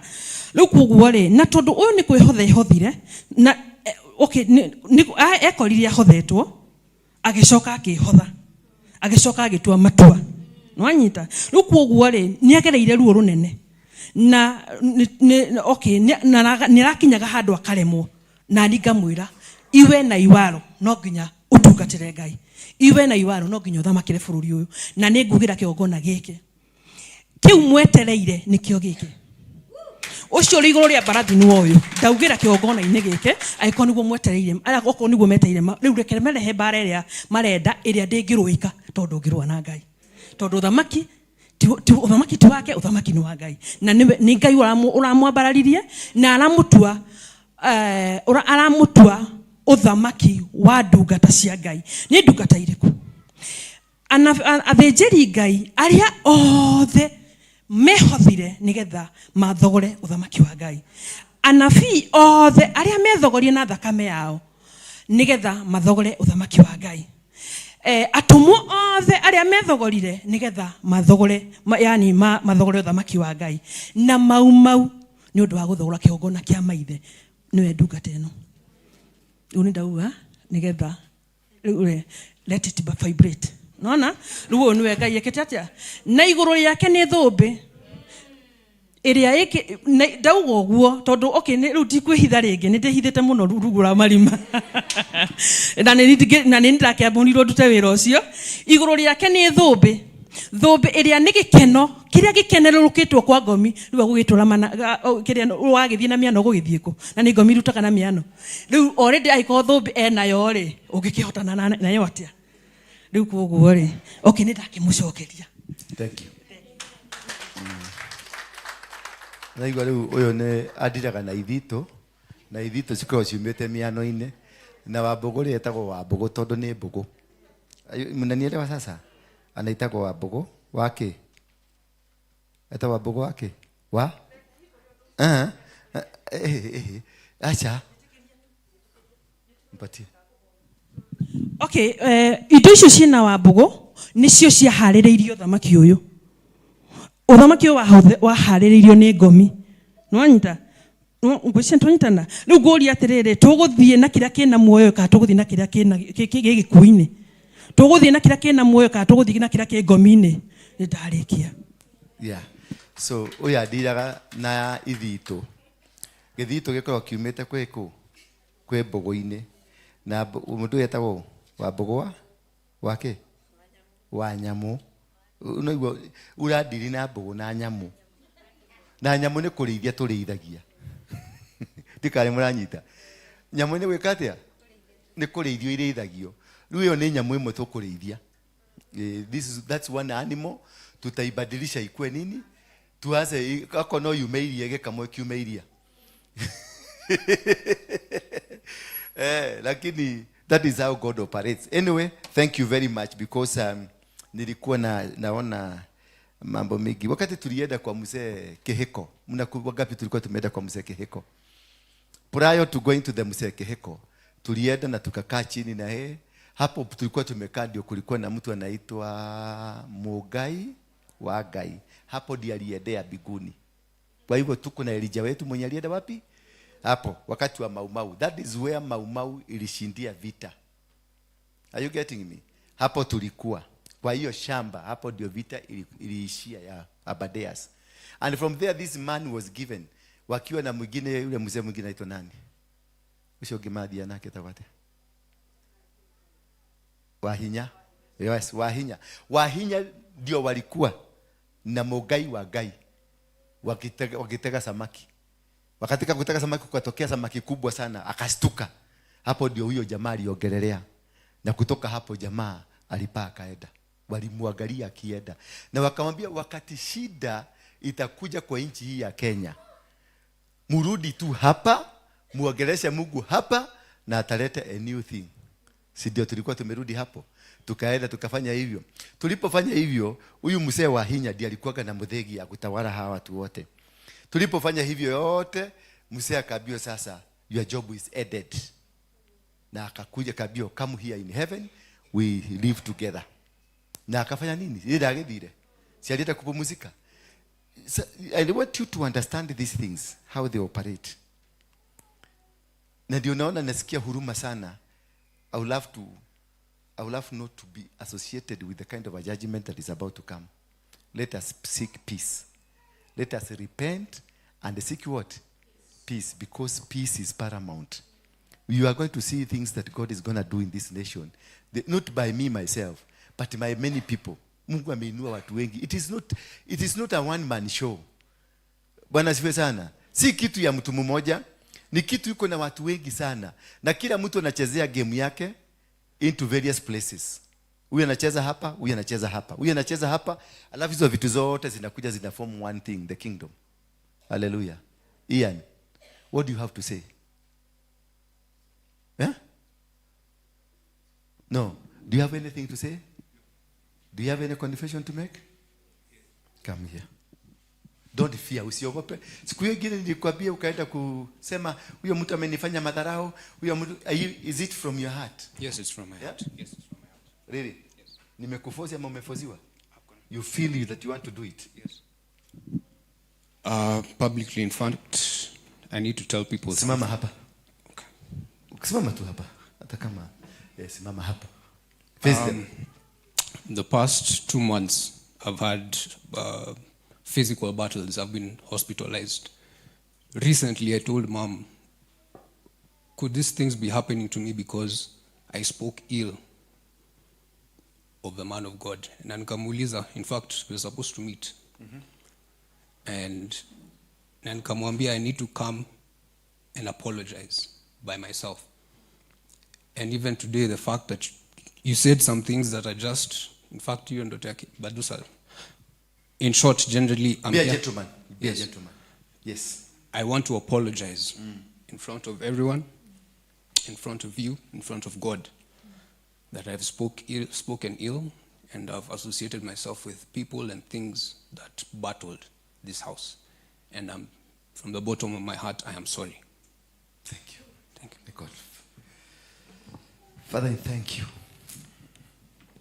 Ninakushukuru kwa ajili ya mtoto huyu. Ameshirikiana na watu wa Freemasons. Ameshirikiana na Illuminati. Ameshirikiana na watu ambao walitaka kumaliza nyumba hii na kunimaliza.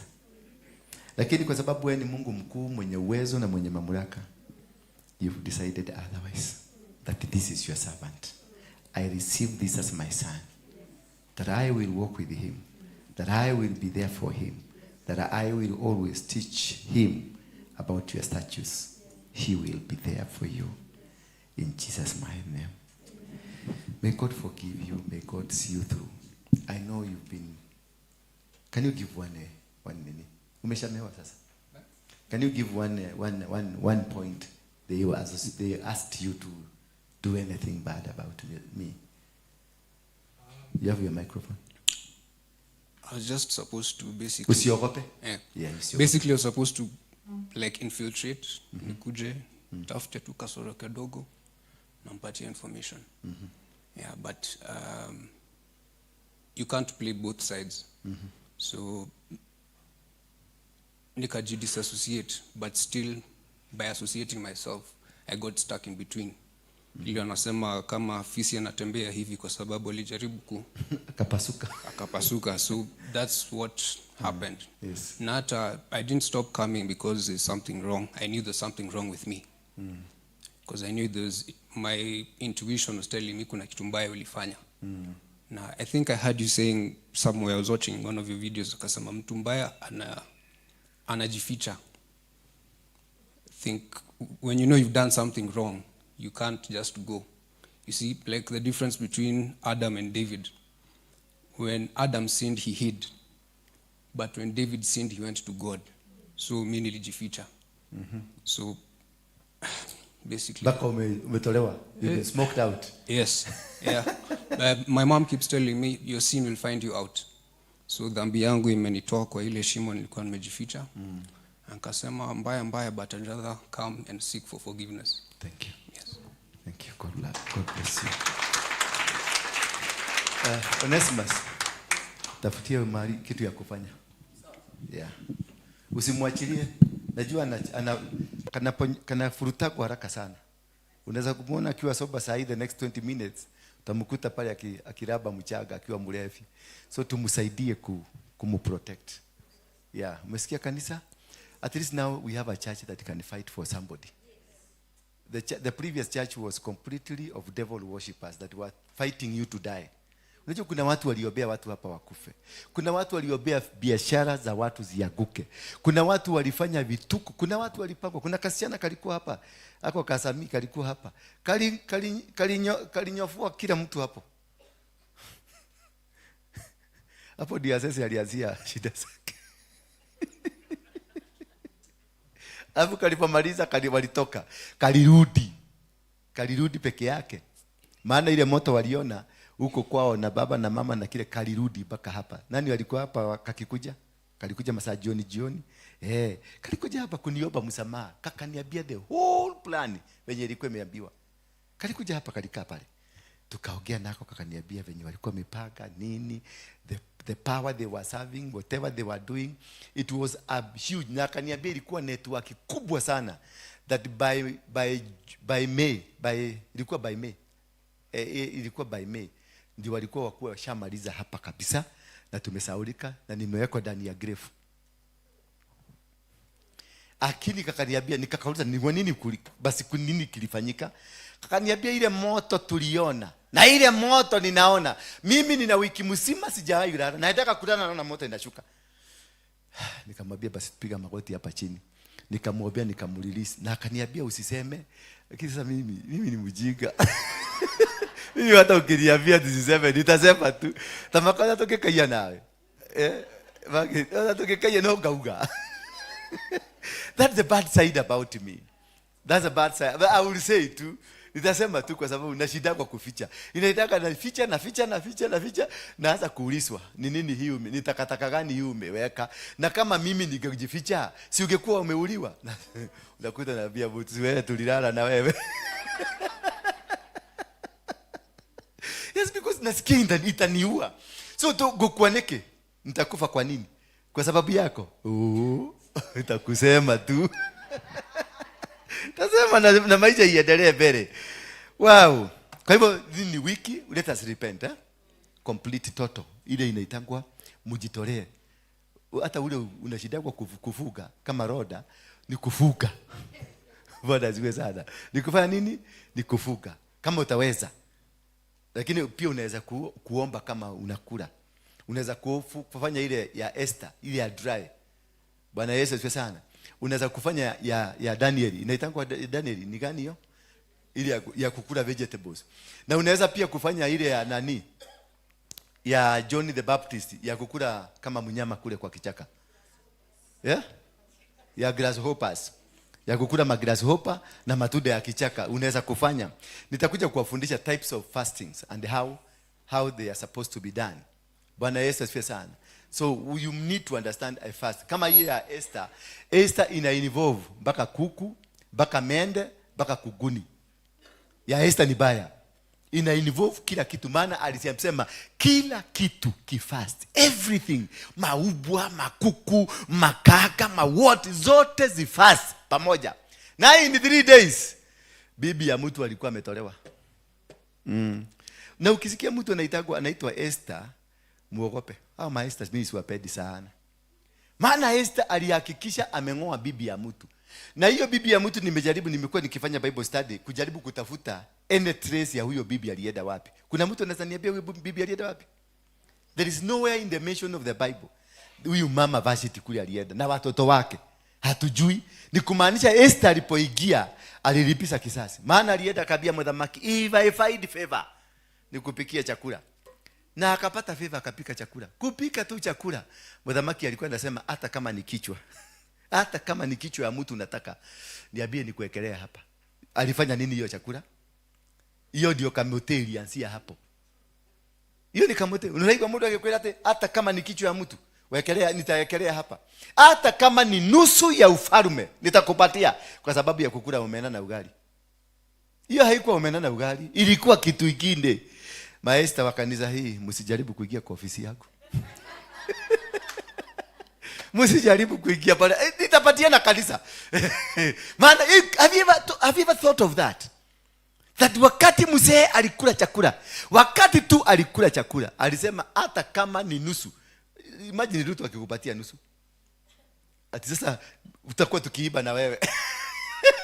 Utakula pesa ya mafuta na wewe. Utakula pesa ya youth na wewe. Yani hata kama ni nusu ya ufalme, I'll give you. That's the power of Esther. That prayer. Your prayer ya Esther. It's when you give yourself all.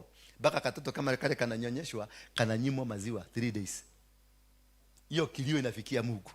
Paka makuku zinaambiwa hamutakula, zinafugiwa mahali. Hakuna kukula hata kegunyo. Na paka na panya za nyumba zinazuiliwa. Zinaambiwa hakuna kukula. Ilifanya mama akigia ndani mfalme anatii. Mfalme ananyenyekea. That we can be able to do that. Si tunaweza? Wale wa Esther inua mkono juu. Wale wanaweza kufaulu Esther people. Msiende siku mingi, muende siku 3. Hiyo siku 3. Esther watu wa Esther wanaenda huko hata. Wenama. Haya. Na siku hiyo ya Esther hainaga makasiriko, hainaga nini, because it is victory. Ni kuenda unamulika na inakuanga na obsession. This is what I want. Nataka ile geti ifunguliwe. Nataka kuingia kwa mfalme. Nataka kuongoza na kuambia mfalme venye atafanya. That Esther prayer. For those who ambao wataenda kwa Esther, mujipage muende kwa usitafute mwenzako, enda peke yako. Ni kuombea repentance, tusameheane ndio breakthrough ikuje. Bwana Yesu asifiwe sana. Wale wa Danieli ni anakula mamboga, anakula maspinachi, inua juu mkono vizuri. Inua watu wa Danieli, wale wa kufuga na kukula. Inua mkono vizuri. Mnaenda kwenda hivyo. Watu wa Danieli, inueni mikono. Yes. Na wewe mtu wa Danieli upenye kidanieli. Bwana Yesu asifiwe sana. Watu wa the Baptist wakukula nzige, matunda ya kichaka. Hiyo ni hata mimi naitaka kukula nzige. Hiyo ni mimi nitafanya hiyo huko Gong. Thank you. And anybody how you know how to pray, just do it. Ni moyo shosho. Yeah? Na dhuri. Ni uko hata kuhiga. Kana kuhiga ina nudhuida. Mukanywa gashoro. Dodeka gashoro. Mukanywa gashoro. Muanunulie ni kauga. Wakunywe kauji. Wazee kama hawa wakitusaidia, wakitupatia backup, tutaenda bali. 7 days. Ni uko hata kuhiga mutheka na. Ni ukinya tukotha inyanya. Nina joki. Nengo kwa leo. Nengo. Ndari kinya gikuyu. Tondora watia. Ndauga atiriri. Thikũ 7 kuma ũmũthĩ, thikũ cia kwĩhinga. Niĩ ndanehinga nyingĩ nginya 16. Rĩu nĩ ũkwĩhinga. Na ndire ndanyua. Na korwo nĩ oho. Rĩu nĩ ũkwĩhinga. Ona ngĩhingaga. Cio nĩ arũga. My dear, sweetheart, nĩ ũkwĩhinga. Ndino na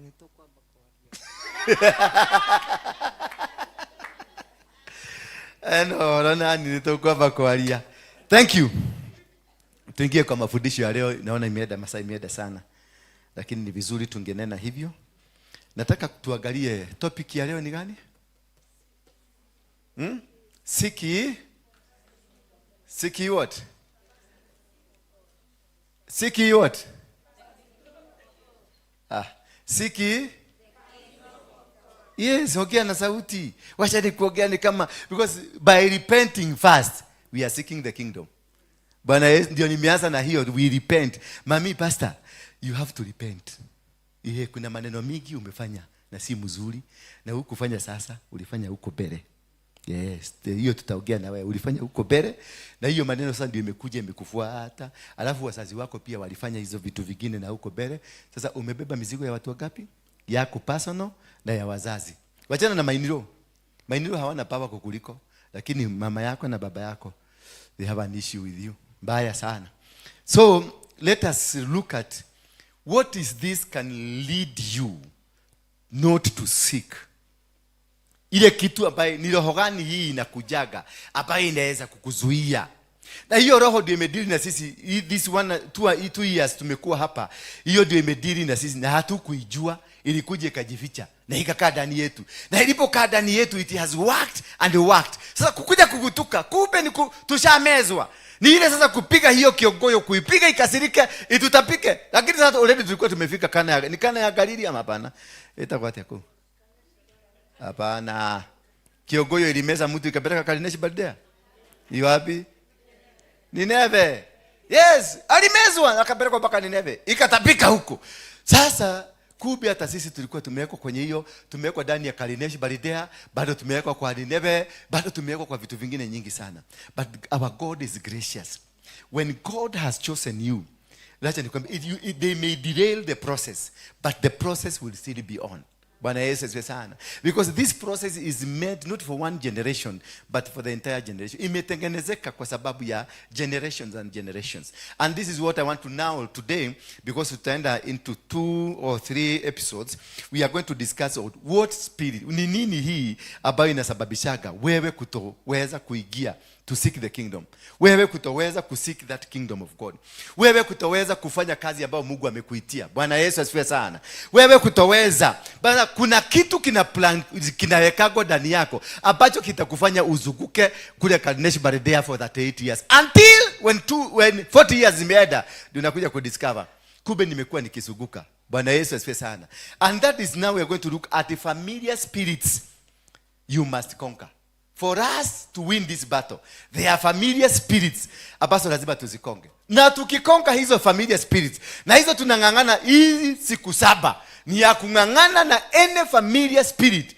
Na utaona ile Sunday tutakuja na testimonies, Sunday tutakuja watu wa biashara zimefunguka, madili zimefunguka, huduma zimefunguka, and the power of God will be with us. Praise be the name of God.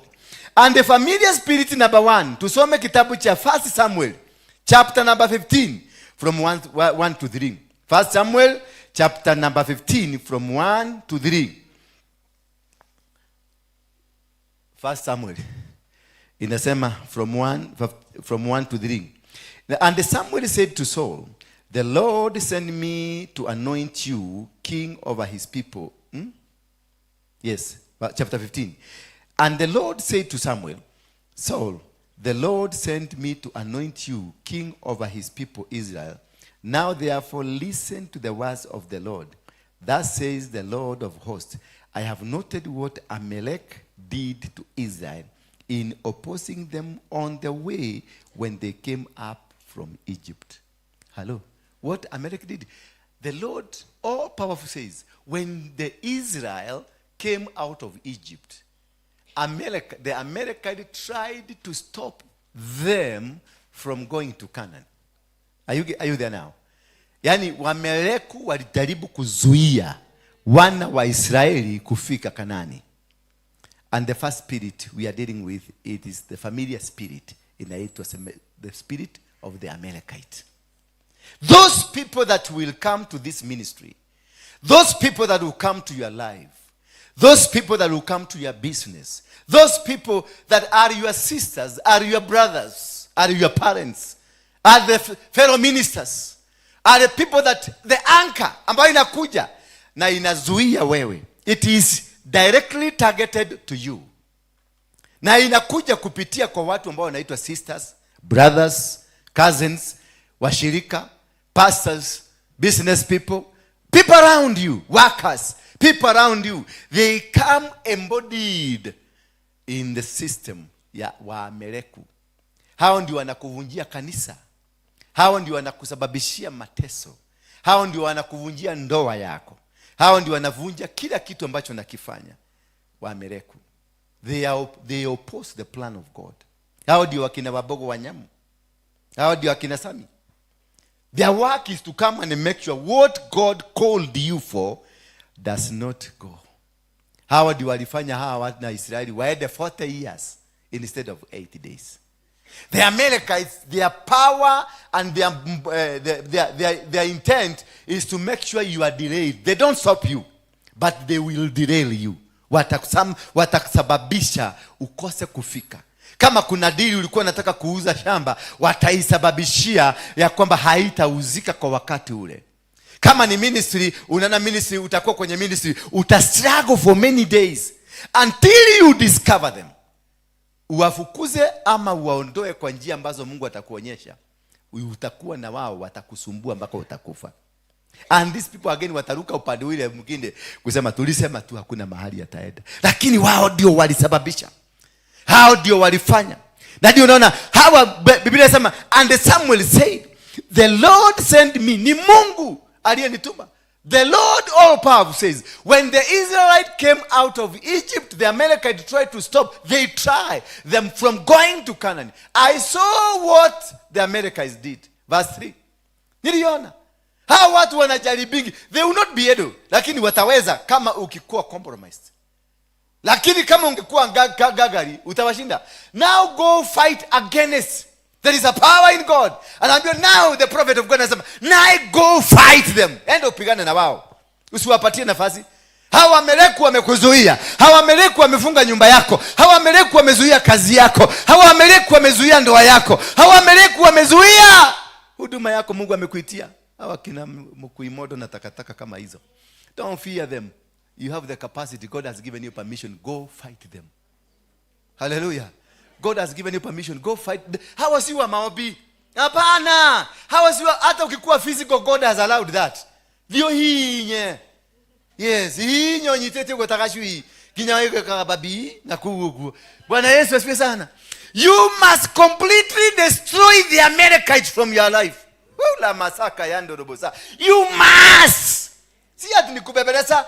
You must. Nisikia tena nasema ati yako na roho wa jora. Tutachomoa yetu. Yetu ni kali. Yetu ni kali. Ni baya. Anasema now go fight. Tupatia daigwa Joshua ni mara misikedo. Hekedo mara mis. Tupatie Kiswahili. Joshua ni mara misikedo. Wacha tusome Kiswahili. Si ndio? Kuna kitu mnakosa muelewe. Muelewe ni Waameleki walioingia kwenye maisha yenu ambao wamekufanya maskini mpaka sasa. You are 80 years, 90 years na mtu ni maskini. Kwa nini? Na ni mtu wa Mungu. Hapana, lazima musikie hii leo. Omothe no ginya muhotane. Omothe no ginya maisha manyu magaruke. Maisha yako lazima itabadilika. Maisha, mwambie mwenzako, maisha yangu lazima itabadilika. Watu hawa wameninyanyasa. Yaani ni monyo, umeniona ujiga, mmenibeba ufala. For too far. Maguete wanogwo niki. Mudu rashuka na chopa. Ashoko kaguana. Ashoko ateka mudu kada dikoja lelera ne kamodo ginya katale muithikiri. Sasa uende kushambulia na kuangamiza vitu vyote wanavyokuwa navyo. Vitu vyote iliito hizo sianyu. Wewe waboi. Wewe waboi. When I vitu napo nado isio there. The Bible is telling me here. Sio mimi. Nikuendelea. Ate sasa uende kushambulia na kuangamiza vitu vyote wanavyokuwa navyo. Usiwaache wazima, lakini uwaue wote, wanaume kwa wanawake. Atumia the principle of war. Atumia matihuta. No, kwanza ajereria nao. Nigetha arume mame uyu rahutia tumia ri. Uyu ndani na kioko kiao uyu na ithe gutonina. Waameleki walio ndani yako waangamize. Spirit ya Waameleki. Destroy it. Don't compromise. Don't entertain them.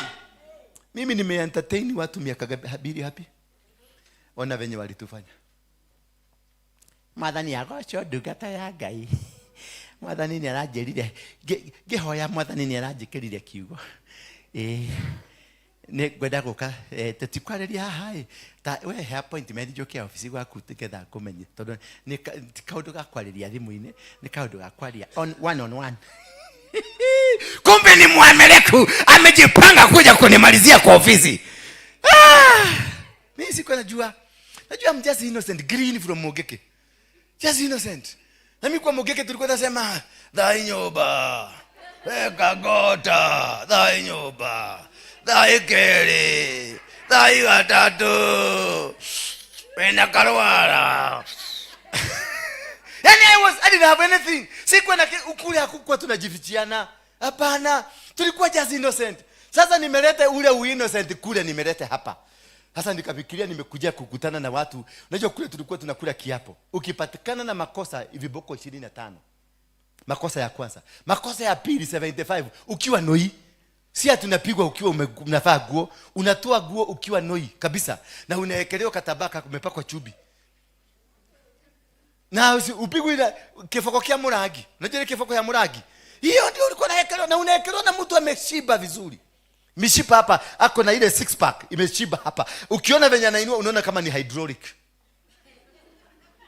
Na hiyo kiboko ndio ikuwe complete. Ilikuwa inapita hivi alafu inarudishwa.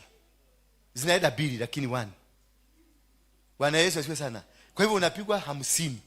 Sasa ukiongea uogo huko. Ukiongea uogo. Nikakutana na huyu sasa Magdalene, usimama Magdalene. Najua unanipenda. Huyu onyede ile kina dokieda kama huduma yako. Sasa wakanikuta tuko na Magdalene. Nimeandikia Magdalene ka message. Hi love. Wajue. Hiyo ni viboko gapi? 25 na nimchukue. Halo. Siku moja Maina Jaga alienda kateganya kamsichana kingine wakaenda nako. Na hapa Kitegera. Alikuliwa 75. 70 na ni kiongozi. 75. So yes, hata ukitaka wanawake 100 ulikuwa unaruhusiwa.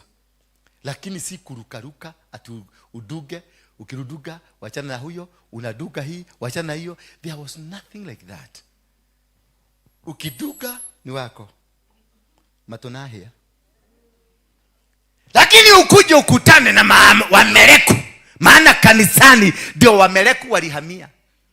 Wamereku ndio wamekupiga. Wamereku ndio wamepiga ndoa yako. Wamereku ndio waliua bwana yako. Wamereku ndio waliua mke wako. Wamereku ndio waliharibu biashara yako. Walikuja wakajifanya manabii. Rina aikantai likakari yako ntoroba. Ya Bwana anasema kanisa mugeuke. Bwana anasema mutubu dhambi. Bwana anasema mutubu. Mimi Bwana nasema. Sasa huyu Bwana alikuwa anasema, alafu mwisho kumbe yeye ndio alikuwa Bwana. Bwana Yesu asifiwe sana. How ndio the spirit of the Amalekites? They are here to destroy you. They are here to dismantle you. They are here to bring you down. Bwana Yesu asifiwe sana. Si watu wazuri. Tuende kwa hiyo, tuendelee mami. Tumemaliza hiyo. These people are guided by material. Wanaonaga pesa, the material being. Wanaonaga utajiri, wanaonaga venye watafaulu kutoka kwako, venye watakuteganya. They are greedy, they are dishonest and they are unrealistic. Hello? Ni watu wa tamaa, si watu wa ukweli, alafu ni watu hawana reality, hawana. Bwana Yesu asifiwe sana. Yes, hawana hata kidogo. Sasa uende na ndio naambia uamalize. Maana wakikupagia hapa, kama sikujua nilijua mapema, nikajua mahali wanatuelekeza, nikawavuruga, nikawafukuza. Nilikuwa naenda na waendea moja kwa moja, namuita kuja kwa ofisi yangu, namwambia kwa sababu sitaki kukuaibisha, usikanyage kanisa hii tena. Mmoja aliniambia hiyo kanisa sio yako, nini nitakuja. Akakuja, nilimngoja akuje, akakaa hapo. Nikahubiri vizuri, nikahubiri kama nimejikuja vizuri, nimejikoposi. Sasa sitaki drama. Yaani ile kitu iko ndani yangu ikaendelea kuchomeka. Venye nahubiri ikaendelea kuchomeka. Nikashindwa ino ngoma nikireka huku. Wewe mama si mama. Mungu anisamehe. Spirit number 2. Hiyo ni spirit ya nani? Ya Wameleku. An enemy of God's people. They are descendants of Esau. Kama wewe ni muio Muamerika, Ameleki, you are a descendant of Esau. And Esau ni alikuwa kizazi ambacho kiliundika, is a system. Katika ufalme wa Mungu kuna system mbili.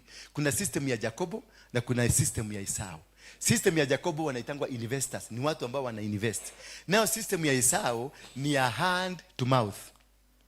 Bwana Yesu asifiwe sana. What have you invested? Kuna kitu umeinvest ambao unakuliaga kutoka kwa hiyo. Wachana, kuna kitu. We heke do we biashara wigete. Kana kidu gikuheaga maciaro. We heke do gikuheaga maciaro. Heke do gikuheaga maciaro. We kuna kitu kinakupeaga matunda. Na wewe? Na wewe? Gani? Money market. Okay, money market. Money market. Kama hauna investment umeweka, you are in the system of Esau. Esau system ni yale hand to mouth. Ule unapata chakula leo. Ya kodi ukibuto na kadhia. Kidaka. Inatoka hiyo ndio unakula. Lakini system ya Jacobo, they wait, they invest. Wanaweka, wanawekeza, they will wait. And in this church, I want to invoke that spirit of Jacob. Kwa sababu najua hapa kuna maesau wengi sana. I want to invoke the spirit kutoka leo, because God has heard us. Mtu yote mwenye anatamania kufanya biashara, nenda uanzishe biashara yako. Invest now. Hata kama uko na 2,000, go invest. Hata kama uko na shilingi 500, shilingi 500, go invest, zitasaa. Tukifika mwezi wa 9 wa 10, utakuwa kama uliweka 500, utakuwa na 5,000. You will have grown. Bwana Yesu asifiwe sana. Yes. Number 2. Man's spirit. The spirit of man. Ni spirit ambayo pia inatuzuia. Tusome kitabu cha Mwanzo. Mwanzo 3 mstari wa 9. Genesis 3 mstari wa 9. Now we get to understand the spirit of man. Because the spirit of man is so bad. So bad that it kills. It's so dangerous ambayo inaulitega maafa mengi sana. Na inaharibu kila kitu. Because inaikuweka na kitu inaitwa ego. Ego. Unakuta mwanaume huwezi kumwambia. Kwanza wanaume wa Nyeri. Wanaume wa Nyeri in the house. In the house. Wanaume wa Nyeri in the house. Mwanaume wa Nyeri akisema amesema. Na akiongea anaanza kutodoila. Basi mwanamke alipoona, verse 9 please. Verse 9. Lakini Yawe Mungu akamuita yule mwanaume, uko wapi? Alikuwa ameenda wapi? Yawe akamuita yule mwanaume, uko wapi?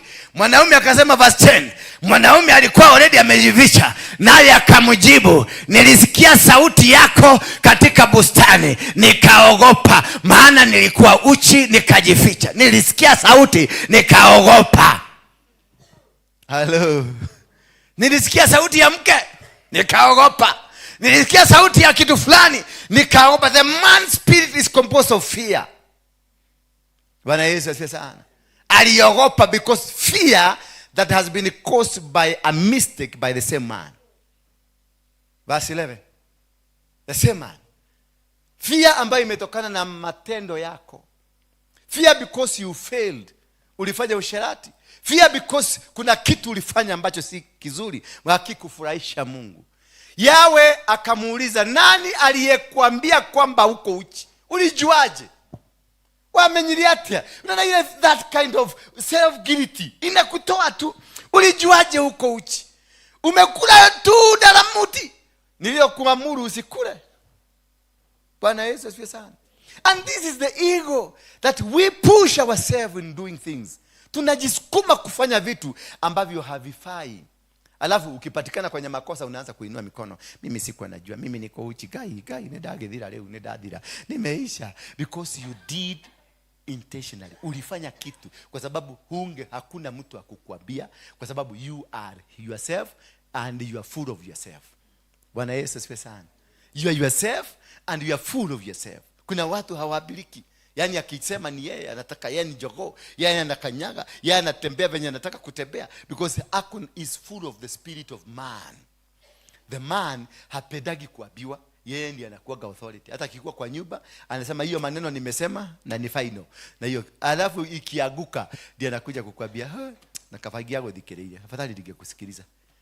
Hii pesa yangu imeenda. Na sasa kwa sababu hataki kuja kukuambia imeenda, ataanza sasa kuondoka nyumbani, anaingia kwa pale Mongedho, anakula chupa zake 5. Sasa anakuja saa 6 usiku. Ikwenda ni diete kawara ni, chakoni supa. Chakula gani? Hii chakula gani? Hii hata ubwa iwezi kukula. Na we mwanamke. Matumio no wakuwa wana we. The whole is not in the food. The whole story is not in the food. It's what he did that is causing shame. That's a spirit that has caused so many people not to agree. Kubali. Kama umeanguka, kubali. Mimi ndio naona hapa nakuja nasema yes, nilikuwa na huyu, nilikuwa na hawa, wamenisaraudi, ndio walikuwa kama advisors wangu na walinimaliza. Na mimi nimelimalizika after kutojua, nikifikiria these are my best friends. Kumbe walikuwa wananifioza damu, wananifioza. Ni venye tu nilisikia waligusa. Unajua uzuri ukikuwa attentive kidogo, kuna kamukia kingine kana kuuza kichwa iruke. Useme hai umraudia. Maana kule waliduka sindano huko na huko sikia, walikupapasa vizuri. Unajua sindano zamani kila mtu, wakati wanaume wanaogopa sindano. Wanaogopa sindano. Kila mtu hapa anajua anakosa sindano. Na sindano inakuwa painful ikiwa ija. Akifanya kale chupa hivi, hapo ndio sindano inakuwa nini? Painful. Akivuja hako kakitu alafu anavuruta hivi, the sindano becomes so painful until akuduge hapa. Unashindwa imepitia wapi? Unaona imeingia ndani, haukusikia kauchuku. Bwana Yesu asifiwe sana.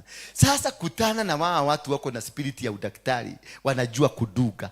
Wanakuduga pole pole na hautajua walikuduga, wanakufioza damu yako. Utafionzwa. Goki, ukugushio thakame, ukioka ginyarire waigwa ya tobo. Unajua ya tobo sasa ndio unaanza kukua disi, unaanza kufanya hivi. Sasa ndio unasikia haya kuna kitu nimeshikilia hapa. By the time ukuje sasa ujue tobo imeguzwa. Tobo ikiguzwa ni kwedo na eda. Memory imeanza kufutika.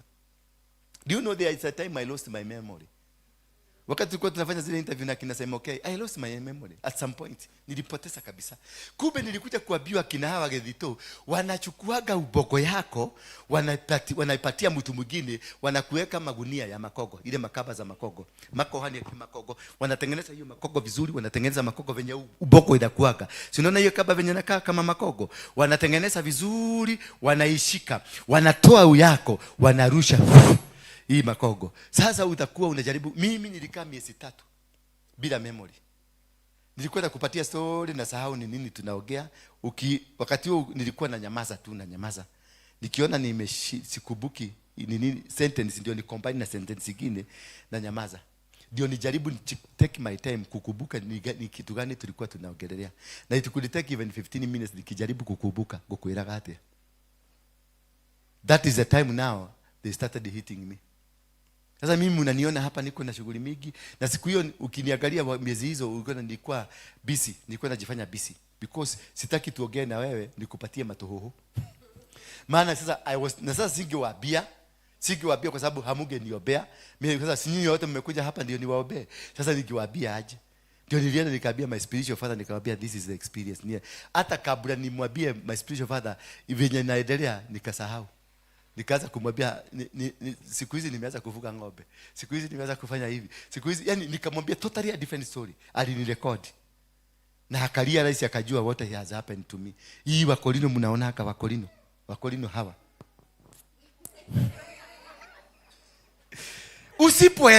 Usipojielewa. Na hapo katoto kangu kale kanaitwa Jeroge. Kalikuwa ni ka genius. Kanakuwa hata kasomagi. Jeroge wangu asomagi ni kama mimi. Hasomagi lakini mkikuja exam atakuwa namba 1. Kakajama kakakuwa mpaka kalikuwa Lisa Hill Academy. Hata kitabu. Wacha sasa kufanya exam. Hata notebook hakuwa hata moja. Akienda na nguo 20 atarudi na ile iko na mwili. Iko kwa mwili. Unamuuliza viatu zilienda wapi sijui. Kuna siku moja alikuja kiatu moja amevaa. Kwa sababu tulikuwa tunaenda kumchukua kwa shule na gari. Nilimwona amekuja na ni clock na sio yake. Kimoja akakuja, nikamuuliza viatu ziko wapi? Ameniambia nimeingia kwa roka yangu nikakosa, hakuna kitu. Nikamwambia aje sasa twende. Akaniambia tukaenda. Nikauliza matron akaniambia huyu jamaa ako na miezi miwili. Anakuaga hivyo umemuona. Alafu hapa kitrosa kilikuwa kimepasuka hapa yote. Kingine kilikuwa kimepasuka hapa. Yaani na trosa sio yake na hapa juu amefuga na makogo. Nikaangalia mtoto wangu nikasema gai, kagwathi atia. Nikapiga magoti hapo kwa domu. Nikauliza Mungu, nimefanya aje? Ni nini hii nimefanya mbaya hivi? Baka ikafikia mtoto wangu. I cried. Teachers came, we cried together. Ndio hapo nilipata ufunuo, nikaambiwa na Mungu, mtoto wa akili ilibebwa. Ilichotwa. Hata haelewi wako wapi. Hata ana notes. Nikauliza mwalimu, notes za huyu mtoto ziko wapi? Akaniambia hakuagi na kitabu, na tukimuuliza na tutishia na tuambia mnajua baba yangu ni nani? Sasa wakati tulisikia hivyo tukanyenyekea, maana tunakujua. Sasa nani anaweza kubali kupoteza kichwa? Si mtoto akae tu na unamlipia. Kumbe akili inaweza kuchukuliwa. Hata hii hapa ministry hapa na hubiri. Ninaweza hiyo ndio Samia alikuwa amekujia hiyo. Ndio uliona wakati niliamua nilimgoka. Akaenda akatengeneza ka video, ka recording. Akatumia Koki, akatumia huyu, akatumia Roda. Najua Roda ndiye alikuwa financier wake. Bwana Yesu asifiwe sana. All the means. Unaona, alisema tutahakikisha hiyo madhabahu imefugwa. Huyo. Na hiyo ndio statement ya nani? Ya Mukuimodo. The same statement. Hiyo ilikuwa na Sami. Ndio the same statement iko na Mukuimodo. Meaning it is not about me. It is about the altar. Bwana Yesu asifiwe sana. It is not about you. When they come to attack, they are not attacking you. They are attacking what you are carrying. Ile kitu iko ndani yako ndio wako na haja. Wakikuweka hiyo makoko wanakuacha. They don't need you anymore. Wanaenda. Mpaka wakati nilisipata sasa ufunuo, nikaelewa niko na makoko. Ndani ya kichwa yangu nilikuwa na makoko. Nuno imagine ile woka konyo na dukata yaga ideda ohoya ni makogo makohoya gira tini. Sikuwa nakuelewa hata kidogo. Nilikuwa nakuja hapa na shida. Kuna siku nilishindwa kwenda kwangu. Nikajaribu kuendesha gari nikafika pale nikasahau njia ya kwenda kwetu ya last year. Nikasahau kwenda kwetu. Nikatafuta njia ya kwenda huko. Nikakosa. Ilibidi nirudi hapa. Nikarudisha gari hapa. Na niliwacha gari pale nje bila kufunga madirisha. Mawachi ndio walikuja kuniambia hujafunga gari. Nikajifungia hapa ndani nikalala. Because nimeshindwa kwenda. Siku hiyo nikatafuta mtu nikamwambia dada tukinya mshio mode. Lakini siku nataka tuende na yeye. Nilikuwa nataka anipembe anionyeshe kwangu nyumbani ni wapi. That is how they can damage you. And that is when I was in the peak. Yani nilikuwa kwenye peak. Yani kila mtu alikuwa anataka kusikiliza dola waroige. Kila mtu alikuwa anatafuta ka video saa hiyo mimi ni makogo iko kwa kichwa. Unaweza kumwambia mwenzako, unaweza kuwa uko na makoko kwa kichwa yako. Muulize. Koka ya kichwa usikie ni nini hapo? Koka. Unaona tukinunua ile kitu inaitwa nini? Meloni. Inaitangwa meloni. Watermelon. Usinonaka haki na anakoka hivi ndio usikie mlio. Hebu koka hiyo kichwa ya huyo mwenzako usikie mlio. Usikie kama ni makogo iko ndani. That is how they will do to you. Wao utajionanga tu unavaa kasuti kako, uko sawa na tembea kumbe walishakuchukua. Wanahubiri na kanisa lingine. Na siku hiyo ndio nililetewa bahasha. Mama mwingine hapa, kazi ni ya mtu najua hapa. Akatuletea akatuambia ninataka kuja kutoa sadaka ya bahasha fulani. Zile zilikuwa za taidi. Kibahasha kimekuwa kigumu hivi. Ni mama mmoja alitumwa na baadhi ya hao alete hiyo. Akakuja akasema nimetoa kama nini sadaka. Mimi mjika ni already ni makogo iko kwa kichwa. Si wanajua ni makogo iko kwa kichwa. Mimi nikakubali na mikono miwili. Na neja guys. Na neja. Alafu uweke kakadi hapo chani unaandika mtu ile pesa ametoa. Kumbe ni monitoring. Wamelete kadi kutoka kuzimu za monitoring spirit ndio wanyonye utajiri ya watu. Ni nini nilikuwa nafanyika hapa? Ni makogo. Na inywe todo na inywe na nyumo hiya no taniere mazinyo amotekedio makomwekedio digisia cia gutuma fulana jigere tareu ya kwaria oru Shokire na bahacha okiuga necherio. Bwana Yesu asifiwe sana. Unaona? That is how they will deal with you. That is how they will dismantle you. Only ukikuja kurealize kabiashara kako kameenda, ndoa yako imeenda, maisha yako imeenda. Sasa wakati nilikuja kugutuka hivi, kanisa ilikuwa imeenda. Complete. Ilikuwa imeenda. Ginya mudhi yake maka. Yes, tukachoma. Tulikuwa tunapanga kitu hapa, tunasema tutasaidia maskini, tukatengeneza hii ya kusaidia machokora hapa. Ukikaa the following day unaiona kwa mtu mwingine akiweka kwa social media zake zote. Ile kitu mlikuwa mnapanga kufanya hapa, unaiona ilienda. Maana walichukua wakachota. Sasa wewe kazi yako ile, unajua bado the body is with you. Hii body inakuwa na communicate na ubongo. Sasa kwa sababu ubongo umetolewa, imewekwa huku kwa headquarter yao. Sasa whatever you are trying to generate ina reflect huko. That is why unaonanga kuna nguo ulikuwa unataka kununua, ile nguo exactly unaona huyu mama amenunua. Maana anatumiaga wewe. Ile gari ulikuwa unataka kununua, unaiona na huyu, kumbe anatumiaga wewe. Bwana Yesu asifiwe sana.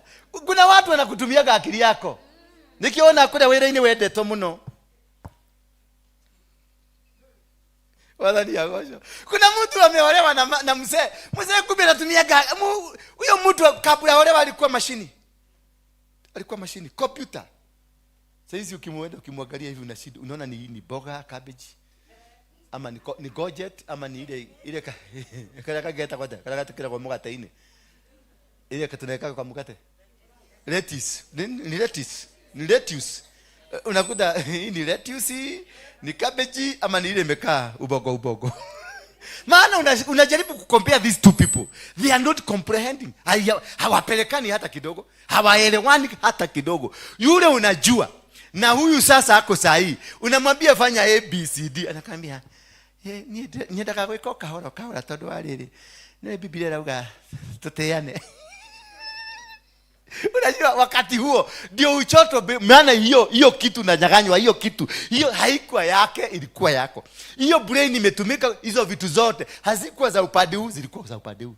Niko maanisha ubongo ilibadilishana. Hebu muangalie kwa macho tu. Usimguse, muangalie kwa macho mwenzako. Angalia.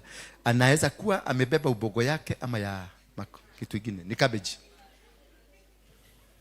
Unajua ile kiboga kinakuwa kia white kinakaga ubongo. Hiyo ndiyo alichukua akawekelea hapa. Akasema Charity, ninachukua ubongo yako. Alafu akichukua anasema hii inakuja naingia. Ndio toraga haha tene kwa theka. Toraga haha tene ule mwega. Toraga haha nego ikara wega. Ate ni pasta mwega, ate maroka goko kama hebebe, kama hebosho. Kwa hata kuna wengine tunawapatiaga hapa chakula wa mama hawa na wazee hawa. Ni wachawi. Madi yako siekela maodo. Tia hea na gaidio. Neto kuona kule ale hea na no ale heaga. Shitwe katika jina la Yesu. Mimi niliombea kijana yangu njoro wa kudamu mpaka nikamleta hapa kwa madhabahu. Nikamwambia Mungu hapa. Acha huyo ndoko dunya. Mtoto nililea mimi peke yangu. Niliachua mtoto huyo akiwa na miezi 9. Huyo mtoto nimekula mafi yake kama nikiwa mrefi. Mimi nilikuwa nafikiria nikukule. Unajua unaweza kuota. Unajua ushaikojoa kwa kitanda? Wale wamekojoa kwa kitanda? Tiga iwana. Ndio wana mudhugumeti olele. Wewe mmekojoa kwa kitanda nyinyi. Hata nikiangalia sura yenu nyingi. Mimi niliacha kukojoa just the other day. Bwana Yesu asifiwe sana. Na ukibuti unakojoa. Sasa ile umemaliza tu kukojoa.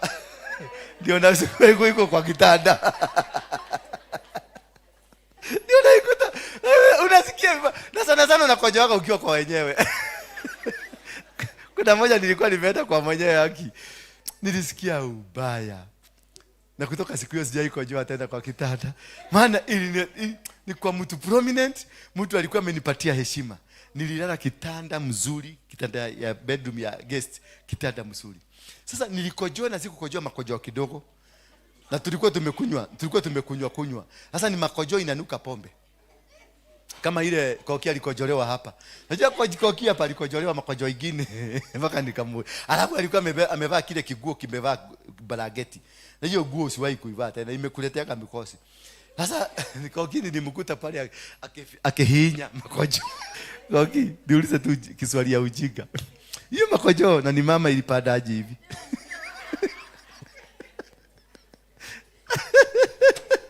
Hiyo ni uchawi. Hiyo ni uchawi. Uno, hiyo ni uchawi. Hapo si bure. Tumeelewana that man's spirit. It makes you become like you have that ego. Tuende hiyo ingine haraka haraka, naona time imeenda, ni saa 8 na sijahubiri. Utogo diate. Mwabe mwinuke. Tuachi hapo. Mko sawa? Tuendelee. Hamjachoka? Precious, uko sawa? Okay. Watoto mko sawa? Yeah? Mko sawa? Najua lazima ni seek consent. Nisianze kuhubiri hapa na mnaniangalia vibaya. Geke na kiole ndamenya ngale mathaa ni mathirire. Na rĩngĩ nĩ ũthia yako na mũtumia. Nĩ andũ aingĩ mokaga gũkũ matiokaga kanitha gũkũ mokaga makwa magĩthiĩte Kenyatta. Meraga thu ndathi Kenyatta kuona mũtumia mũrũaru. Matiendaga kũmenya kama mokaga gũkũ. The number 3, the woman spirit. Sema woman spirit. The woman spirit is crafty. Roho ya mwanamke ni crafty. Wanaume wale wako in the house, wanagapi tunajua roho ya mwanamke inajua kukuchorea, anajua kukuyeyusha, anajua kukuleta chini na anakuleta mpaka mahali chini ndio akushughulikie. Bwana Yesu asifiwe sana. Number 2, they are clever. Ni mali uge. Wanawake wako na uge mingi sana hapa. Yaani venye kukuapproach akitaka kitu, atakupeleka mpaka Kisumu lakini anataka muende Machakos. Atakutoa Nairobi, muende mpaka Kisumu. Alafu mupitie ya Nyahururu, mkizunguka hivi, mkuje mpite hapo, mkifika sasa Thika, mnaigilia huko nyuma, mnajikuta Machakos. Hiyo ni mama, atakuchorea. For men, sisi unajua tunasemanga tu yes madam. Maana kuna kitu anakuweka kwa akili, anajua kushika akili yako. Number 3 ni mwanamke ni spy. Every woman is a spy. Maswali yote anakuulizaga kwa sababu iko na meaning. Hiyo meaning anakuuliza. Hivi amekuuliza swali ate umako, sio hiyo anataka kujua, kuna kitu kingine anataka kujua. Mlikuwa na nani? Umechelewa kwa sababu already ameona lipstick hapa. Kwa sababu kile kimama nacho mlikuwa nacho kilitaka kukuharibia doa. Sasa kili make sure kimekuhagi alafu kimepaka kitu kamoja kadogo sana ka ready hapa. Kitu ya kwanza tukiingia kwa mlango, wanaume na waibia siri. Kitu ya kwanza ukiingia kwa mlango, jaribu kupita. Usijaribu kwenda head on na mama. Jaribu jifanyeze kitu. Hii kikombe kwa nini nimekaa hapa? Upite kado. Uende mahali kuna kioo uangalie kwanza. Kama umebeba exhibit. Kuna siku moja nilikuwa nimeingia kwa Rojini hapo. Nilikuwa nimeenda maombi kwa Rojini kidogo. Sasa nilipotoka najua Rojini zote zinakuwa na sabuni ya Ibilio leather. Ni kweli? Ni kweli? Mlijulia wapi? Ana mekora.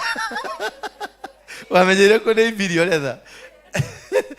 Rojini zote Ibilio leather ndio inatumikaga. Na kwako nyumbani ni Rexona ama Geisha. Bwana Yesu asifiwe sana. Sasa ukimaliza maombi lazima uoge ndio uende nyumbani. Sasa mimi nikaoga vizuri nikaenda nyumbani. Kufika tu kwa mlango bibi akaniambia and you look fresh. Unaonekana ukiwa fresh sana. Nikamwambia leo tumefanya kazi mzuri, hata nimefaulu, nimetengeneza pesa, niko sawa. Yes.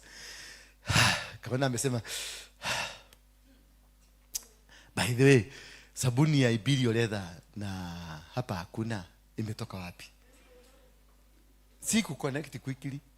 Si kuweza kuconnect immediately. Ati kuna swali hii ina lead mahali nilikuwa.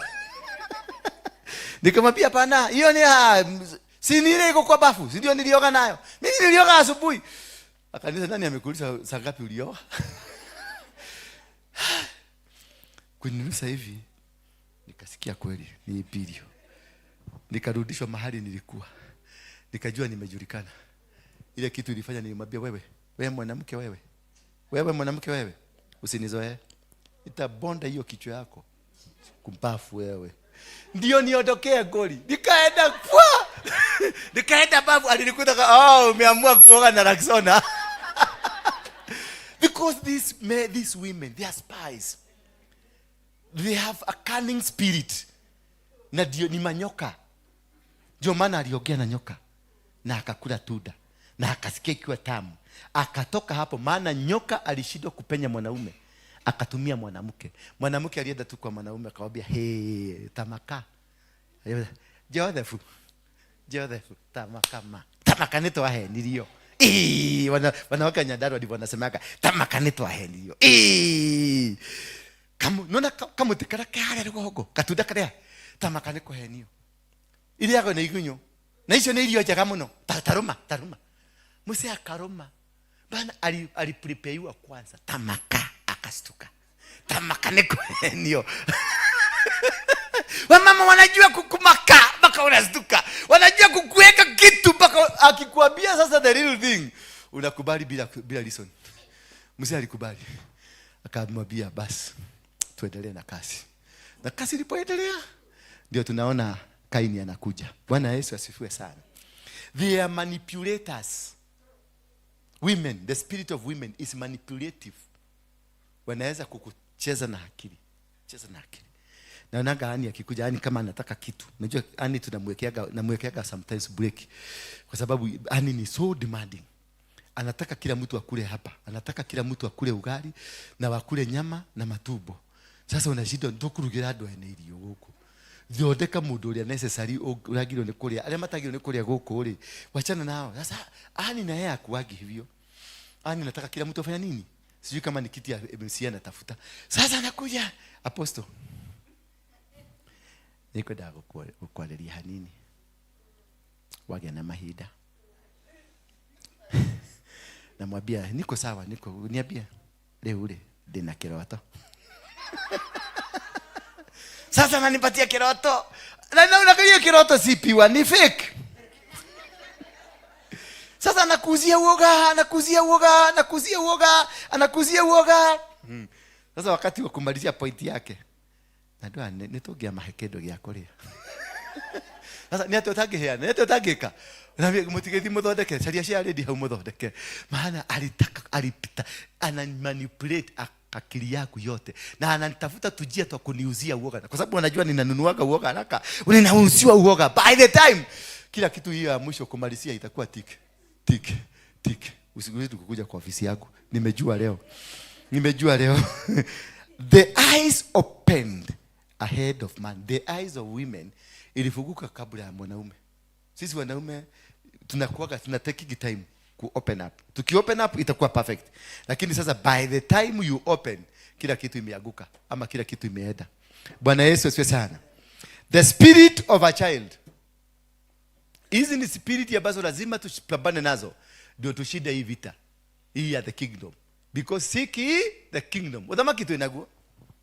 Msituone hivi sisi simanyeje. Sisi tuko nayo. Yes. The spirit of a child. 1 Corinthians chapter 13 verse 11. 1 Corinthians chapter 13 verse 11. The spirit of a child.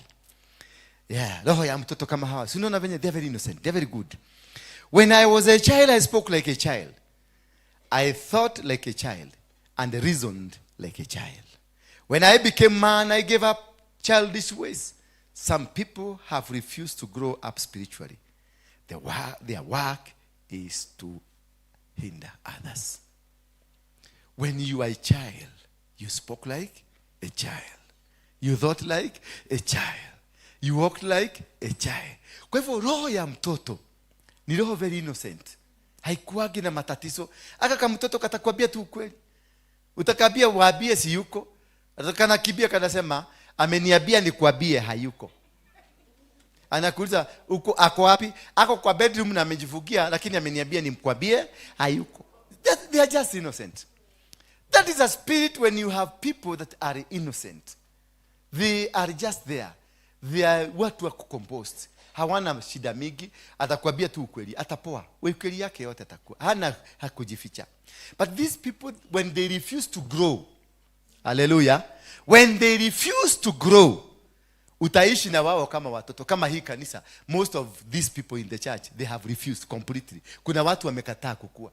They are just when you walikuja wakiwa watoto, wako tu hapo. hapo tu. Hata ukijaribu kuambia hivi hawasikii. Hao ndio unakutaga wana mapigano kanisani, wana masengenyo kanisani, wana nini kanisani. Unakuta things are not working because they are childish activities in the church. Your thinking capacity is too low. Ati huyu mama ameniangalia ni gohoya gai daigwa hetokero gwa daigwa hutia dage kuwa ni daigwa get spirit daigwa kiuru gigia kana ugo mwaki na menya hiyo ni spirit ya nyoka.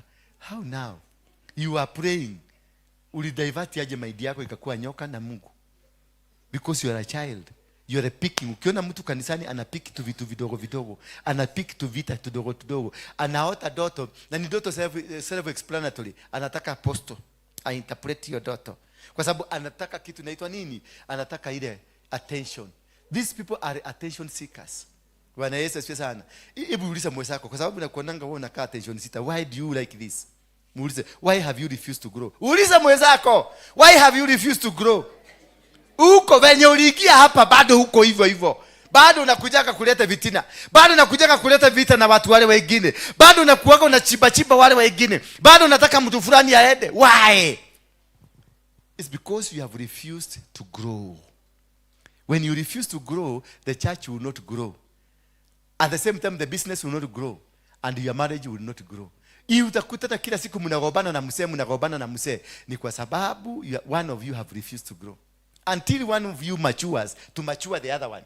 Because one must mature to mature the other. Kuna mmoja wa kusema thank you. It's all right. Tiana Horosio. I own it. Yes. Tukubaliana na hiyo. Yaani unakuta you agree. Unakubali. Wakina kanisa kama hii apostle anasema kuja asema kufagiliwe because kuna watoto. Hallelujah. Apostle anasema unakutaka kuna mtu anakuambia ati tupike chai. Apostle tupike chai. Endeni mkapike. Apostle ya maziwa. Endeni.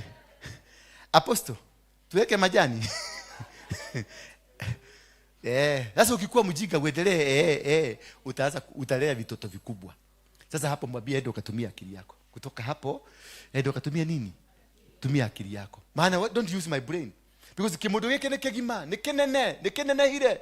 But bado hakuna kitu iko ndani yake. Bwana Yesu asifiwe sana. And this is what we want. That when you have an station like this one, you have people that can make decisions. Lakini ukikuwa na hiyo spirit ya mtu ya utoto, kanisa kama haiwezi kukua, biashara haiwezi kukua, hata ndoa yako. That is why mnakosanaka na Bwana. Kwa sababu hauwezi kukua. Kila time unaona, nielekea nyume, nikwenda kuingia group eneo, wacha nitoke hiyo group. Ale todo hake. Wako natumia ta matu makashodo haha, bare ya mena yo yakaneti oguo, ona no irurumie ndege. Oguo. Mama unakujaka hapa. Wanaweza hiyo bara ile kuko na ukikosa na huyo mama kwa nyuma yako. Bakorogo mena bara 24/7. Ukigitukana na atumia acio wakiguruka. Tondu ya group ene kuingira yoke kuhe ohoro uyu. Group ene keingira ateke. Ateo gatia. Kajuge mawira uyu atia. Ubona ngetuma ciondo. Ndiare ti ohoro waku ngwenda ohoro wa mutumia uria. Ni diko wetete ni ndakoragia ohoro uyu.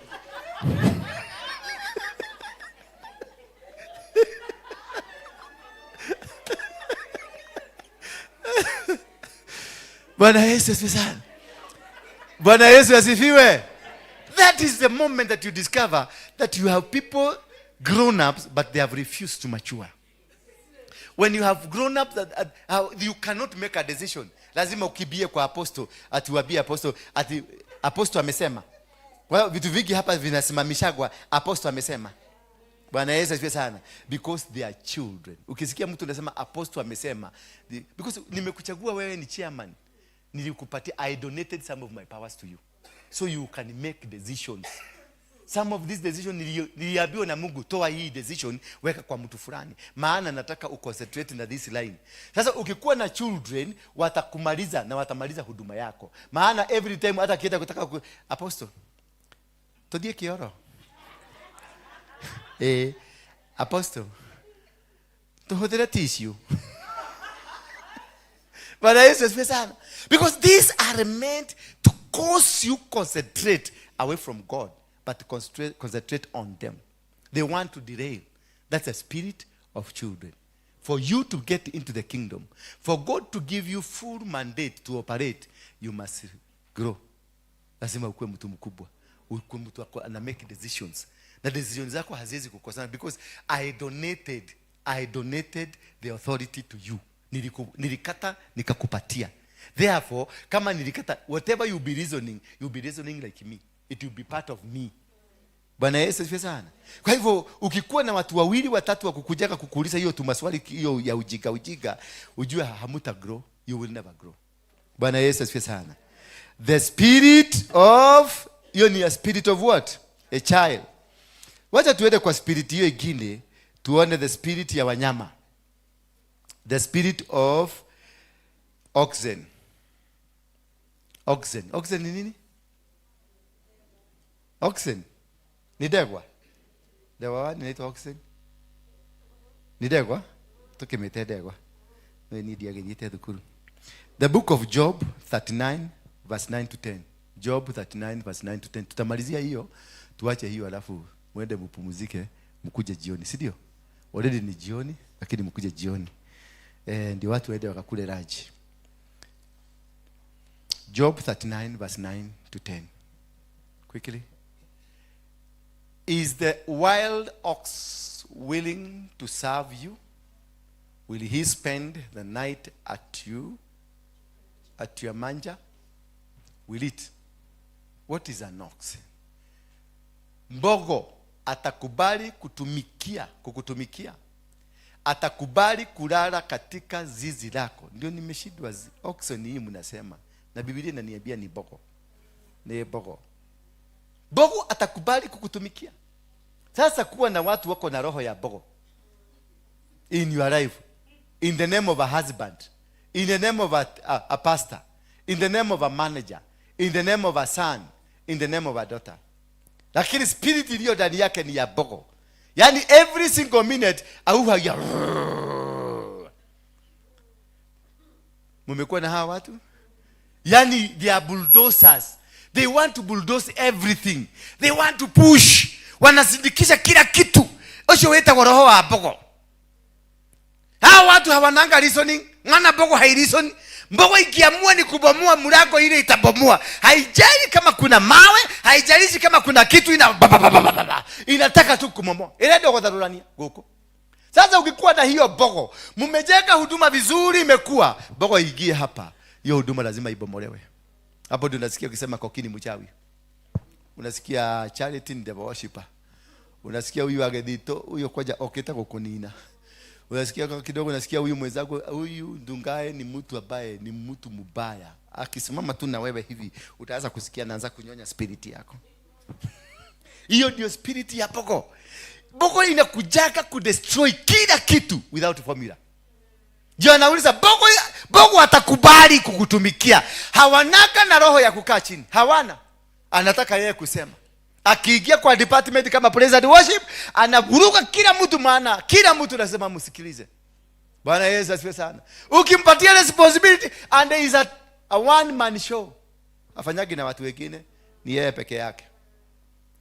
Sasa ukiona katika church kama hii, ni sharedi kama huyu na ana operate peke yake, mwenye ni spirit ya bogo. Na gutire kundu turathi ni amunina atawagoka. Maana hatakagi kuona mtu karibu na wewe. The spirit ya bogo haitakagi kuona mtu, kwa sababu inajua for you to succeed it has to be a teamwork. So the spirit ya bogo inakujaga inanyonya huyu, inapiga huyu, by the time mnakuja kuangalia kikundi kimeanguka, kimeisha. Bwana Yesu asifiwe sana. Tulikuwa na mtu kama huyo, alikuwa chairman hapa. Chairman ilikuwa all over. Kimkuta huko mpaka siku moja akakutana na Dorcas.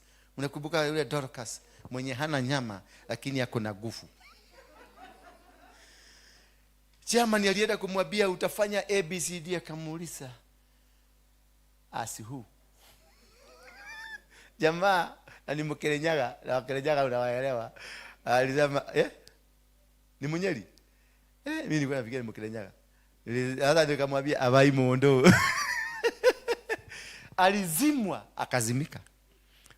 Na dacho kile kila liki. Todo washa manena na bogo. The spirit of bogo. Verse 10 please, quickly. We finish there.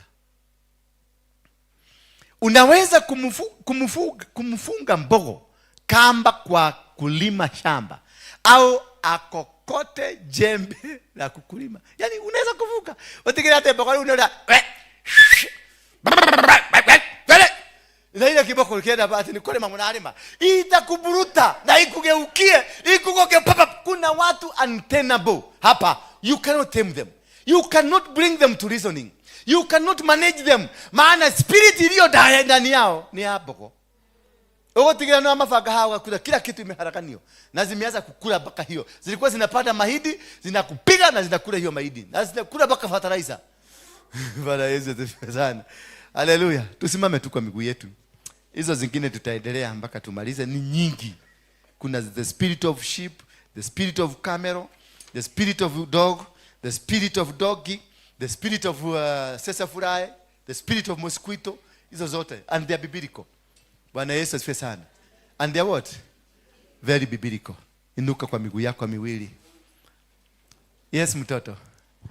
Unaonaje sasa maoni yako? Umesikia je ya mafundisho mtoto? Kuna kitu umeshika? Umeshika nini? Umesikia nini?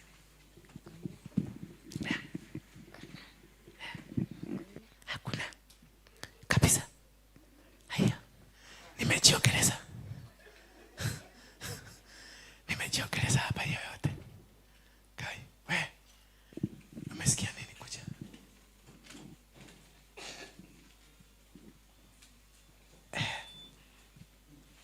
Umesikia nini? Spirit ya mwanamke imefanya nini? Amesikia spirit ya mwanamke. Leteni sadaka zenu hapa mbele. Just bring them here.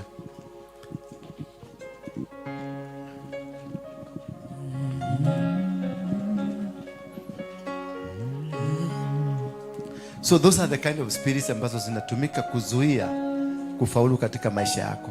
Na ndio tufaulu lazima tupigane na hizo spirit and the many more ambazo nitawafundisha, and we are going to make it work. And your life will never be the same again. As you give, just tell God, every spirit that is not of you, every spirit that has acted to hinder your success, ambayo imezuilia baraka zako, haijalishi ni spirit gani, lakini kutoka leo na ikaondoke. Tusimame tu kwa miguu yetu ndio tuweze kushiriki pamoja kwa mwili wa Bwana. Wale wanatoka msitoke kwanza. We have inaitwa Lord's what? The Lord's table. Ndio tuweze kushiriki pamoja. It is we are getting into the beginning.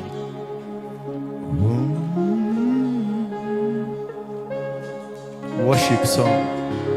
Sasa mnajadiliana. Sasa ni kitu mungefanya jana.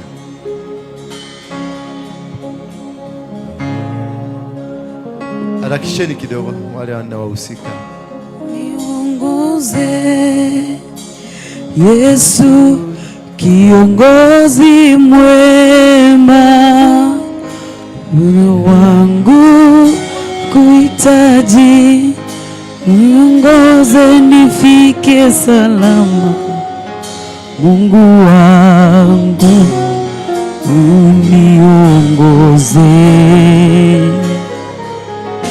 uniongoze, bado nakuhitaji, uniongoze Yesu, kiongozi mwema, moyo wangu wakuhitaji, niongoze nifike salama. Mungu wangu uniongoze,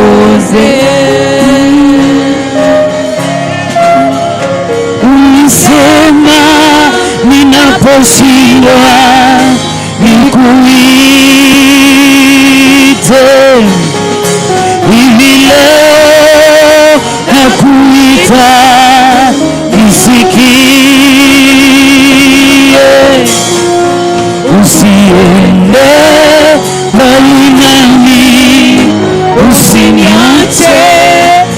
peke yangu. Mungu wangu uniongoze. Ulisema ninaposhindwa nikuite. Hivi leo nakuita nisikie. Usiende mbali nami, usiniache peke yangu. Mungu wangu uniongoze. Bwana ulisema ninaposhindwa nikuite. Hivi leo nakuita nisikie. Usiende mbali nami, usiniache peke yangu. Mungu wangu uniongoze. Ulisema ninaposhindwa nikuite. Hivi leo nakuita nisikie. Usiende mbali nami, usiniache peke yangu. Mungu wangu uniongoze. Sababu ya kushiriki katika mwili wa Kristo na damu ya Kristo ni moja. Wakati Yesu alishikwa, wakamcharaza, wakamdunga, kisha wakamuua. Ulikuwa wakati wake mzuri wa kwenda kaburini, ndio pia akashiriki na wafu. Ndiposa akachukue vifunguo zote kule kuzimu, na ikakuwa shetani akakosa nguvu kabisa. Tunapoanza mwanzo mpya kutoka leo, tunaanza na mwili wa Kristo. Kufufuka kwake, alifufuka na akapaa mbinguni. Kisha akatuambia, nimemwachia Roho Mtakatifu awaangalie kama mwalimu. Siku hii tunashiriki pamoja kwenye mwili huu wa Kristo. Chochote ambacho kilipokonywa kutoka kwako, misingi yoyote iliyoinuliwa ambayo si ya ukweli kwako, Bwana wa mbinguni na akusikie. Vita ambavyo umevipigana, biashara ambayo umekuwa ndani yake lakini imekuwa haifanyi, huduma yako, chochote ambacho kilienda, kutoka leo kuna message mpya ya uregesho. Unaposhiriki sasa, Bwana wa mbinguni na akukumbuke. Itatumika kama bridge between you and what God promised you. Itatumika kama kitu ambacho kitakutoa kutoka ng'ambo hii kwenda ng'ambo ile nyingine. Kitatumika kama kitu ambacho, fimbo ya Musa iliyotumika kupasua bahari, wana wa Israeli wakavuka wakaenda ng'ambo ile nyingine. Lakini maadui wote waliokuwa wamewafuata walibaki kule, na walipojaribu kuwafuata wakamezwa. Kumaanisha kutoka leo, maadui waliokufanya ukue venye uko sasa hautawaona tena, na wakijaribu kukufuata watamezwa na maji ambayo ilikufanikisha kuvuka. Mtu ambao ulitumia kuvuka huo mto, kumbe pia ulikuwa silaha. Wanaokuinukia kutoka sasa, wanaosema watamaliza huduma yako, watamaliza kazi ya Mungu iliyo ndani yako, Mungu wa mbinguni atawashughulikia. That is why tunaunganika kwa pamoja katika kushiriki mwili wa Kristo, because we are surrendering. Today it is total surrender. Total surrender. Just as you partake this, surrender to God. In Jesus' mighty name. In the name of the Father, the Son, and the Holy Spirit, I partake this bread as the body of Christ, and this glass of wine as the blood of Jesus Christ. You can partake now. As the blood of Jesus Christ, he died on my behalf so that I can be resurrected. He died on my behalf so that I can be healed. He died on my behalf so that I can be renewed. From today, I am renewed in Jesus' mighty name. Amen. Amen.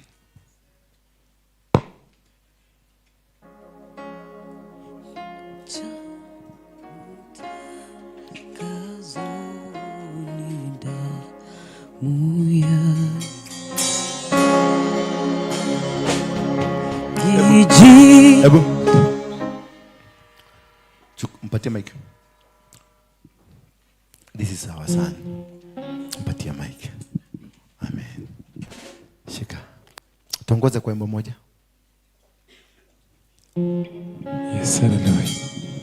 Kijito cha utakaso nizame kuosha humo na msifu Bwana, kwa hiyo nimepata utakaso.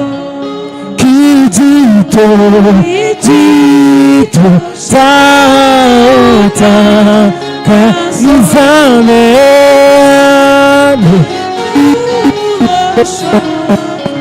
na msifu Bwana, na kwa hiyo nimepata kijito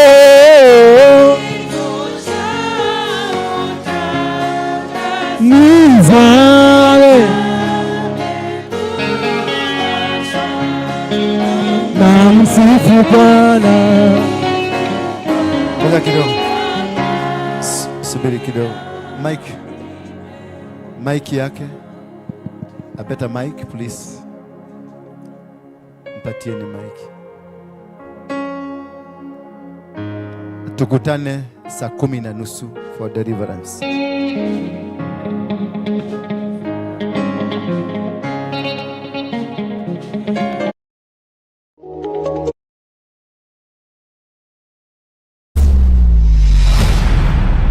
Bethel Clouds TV, empowering lives.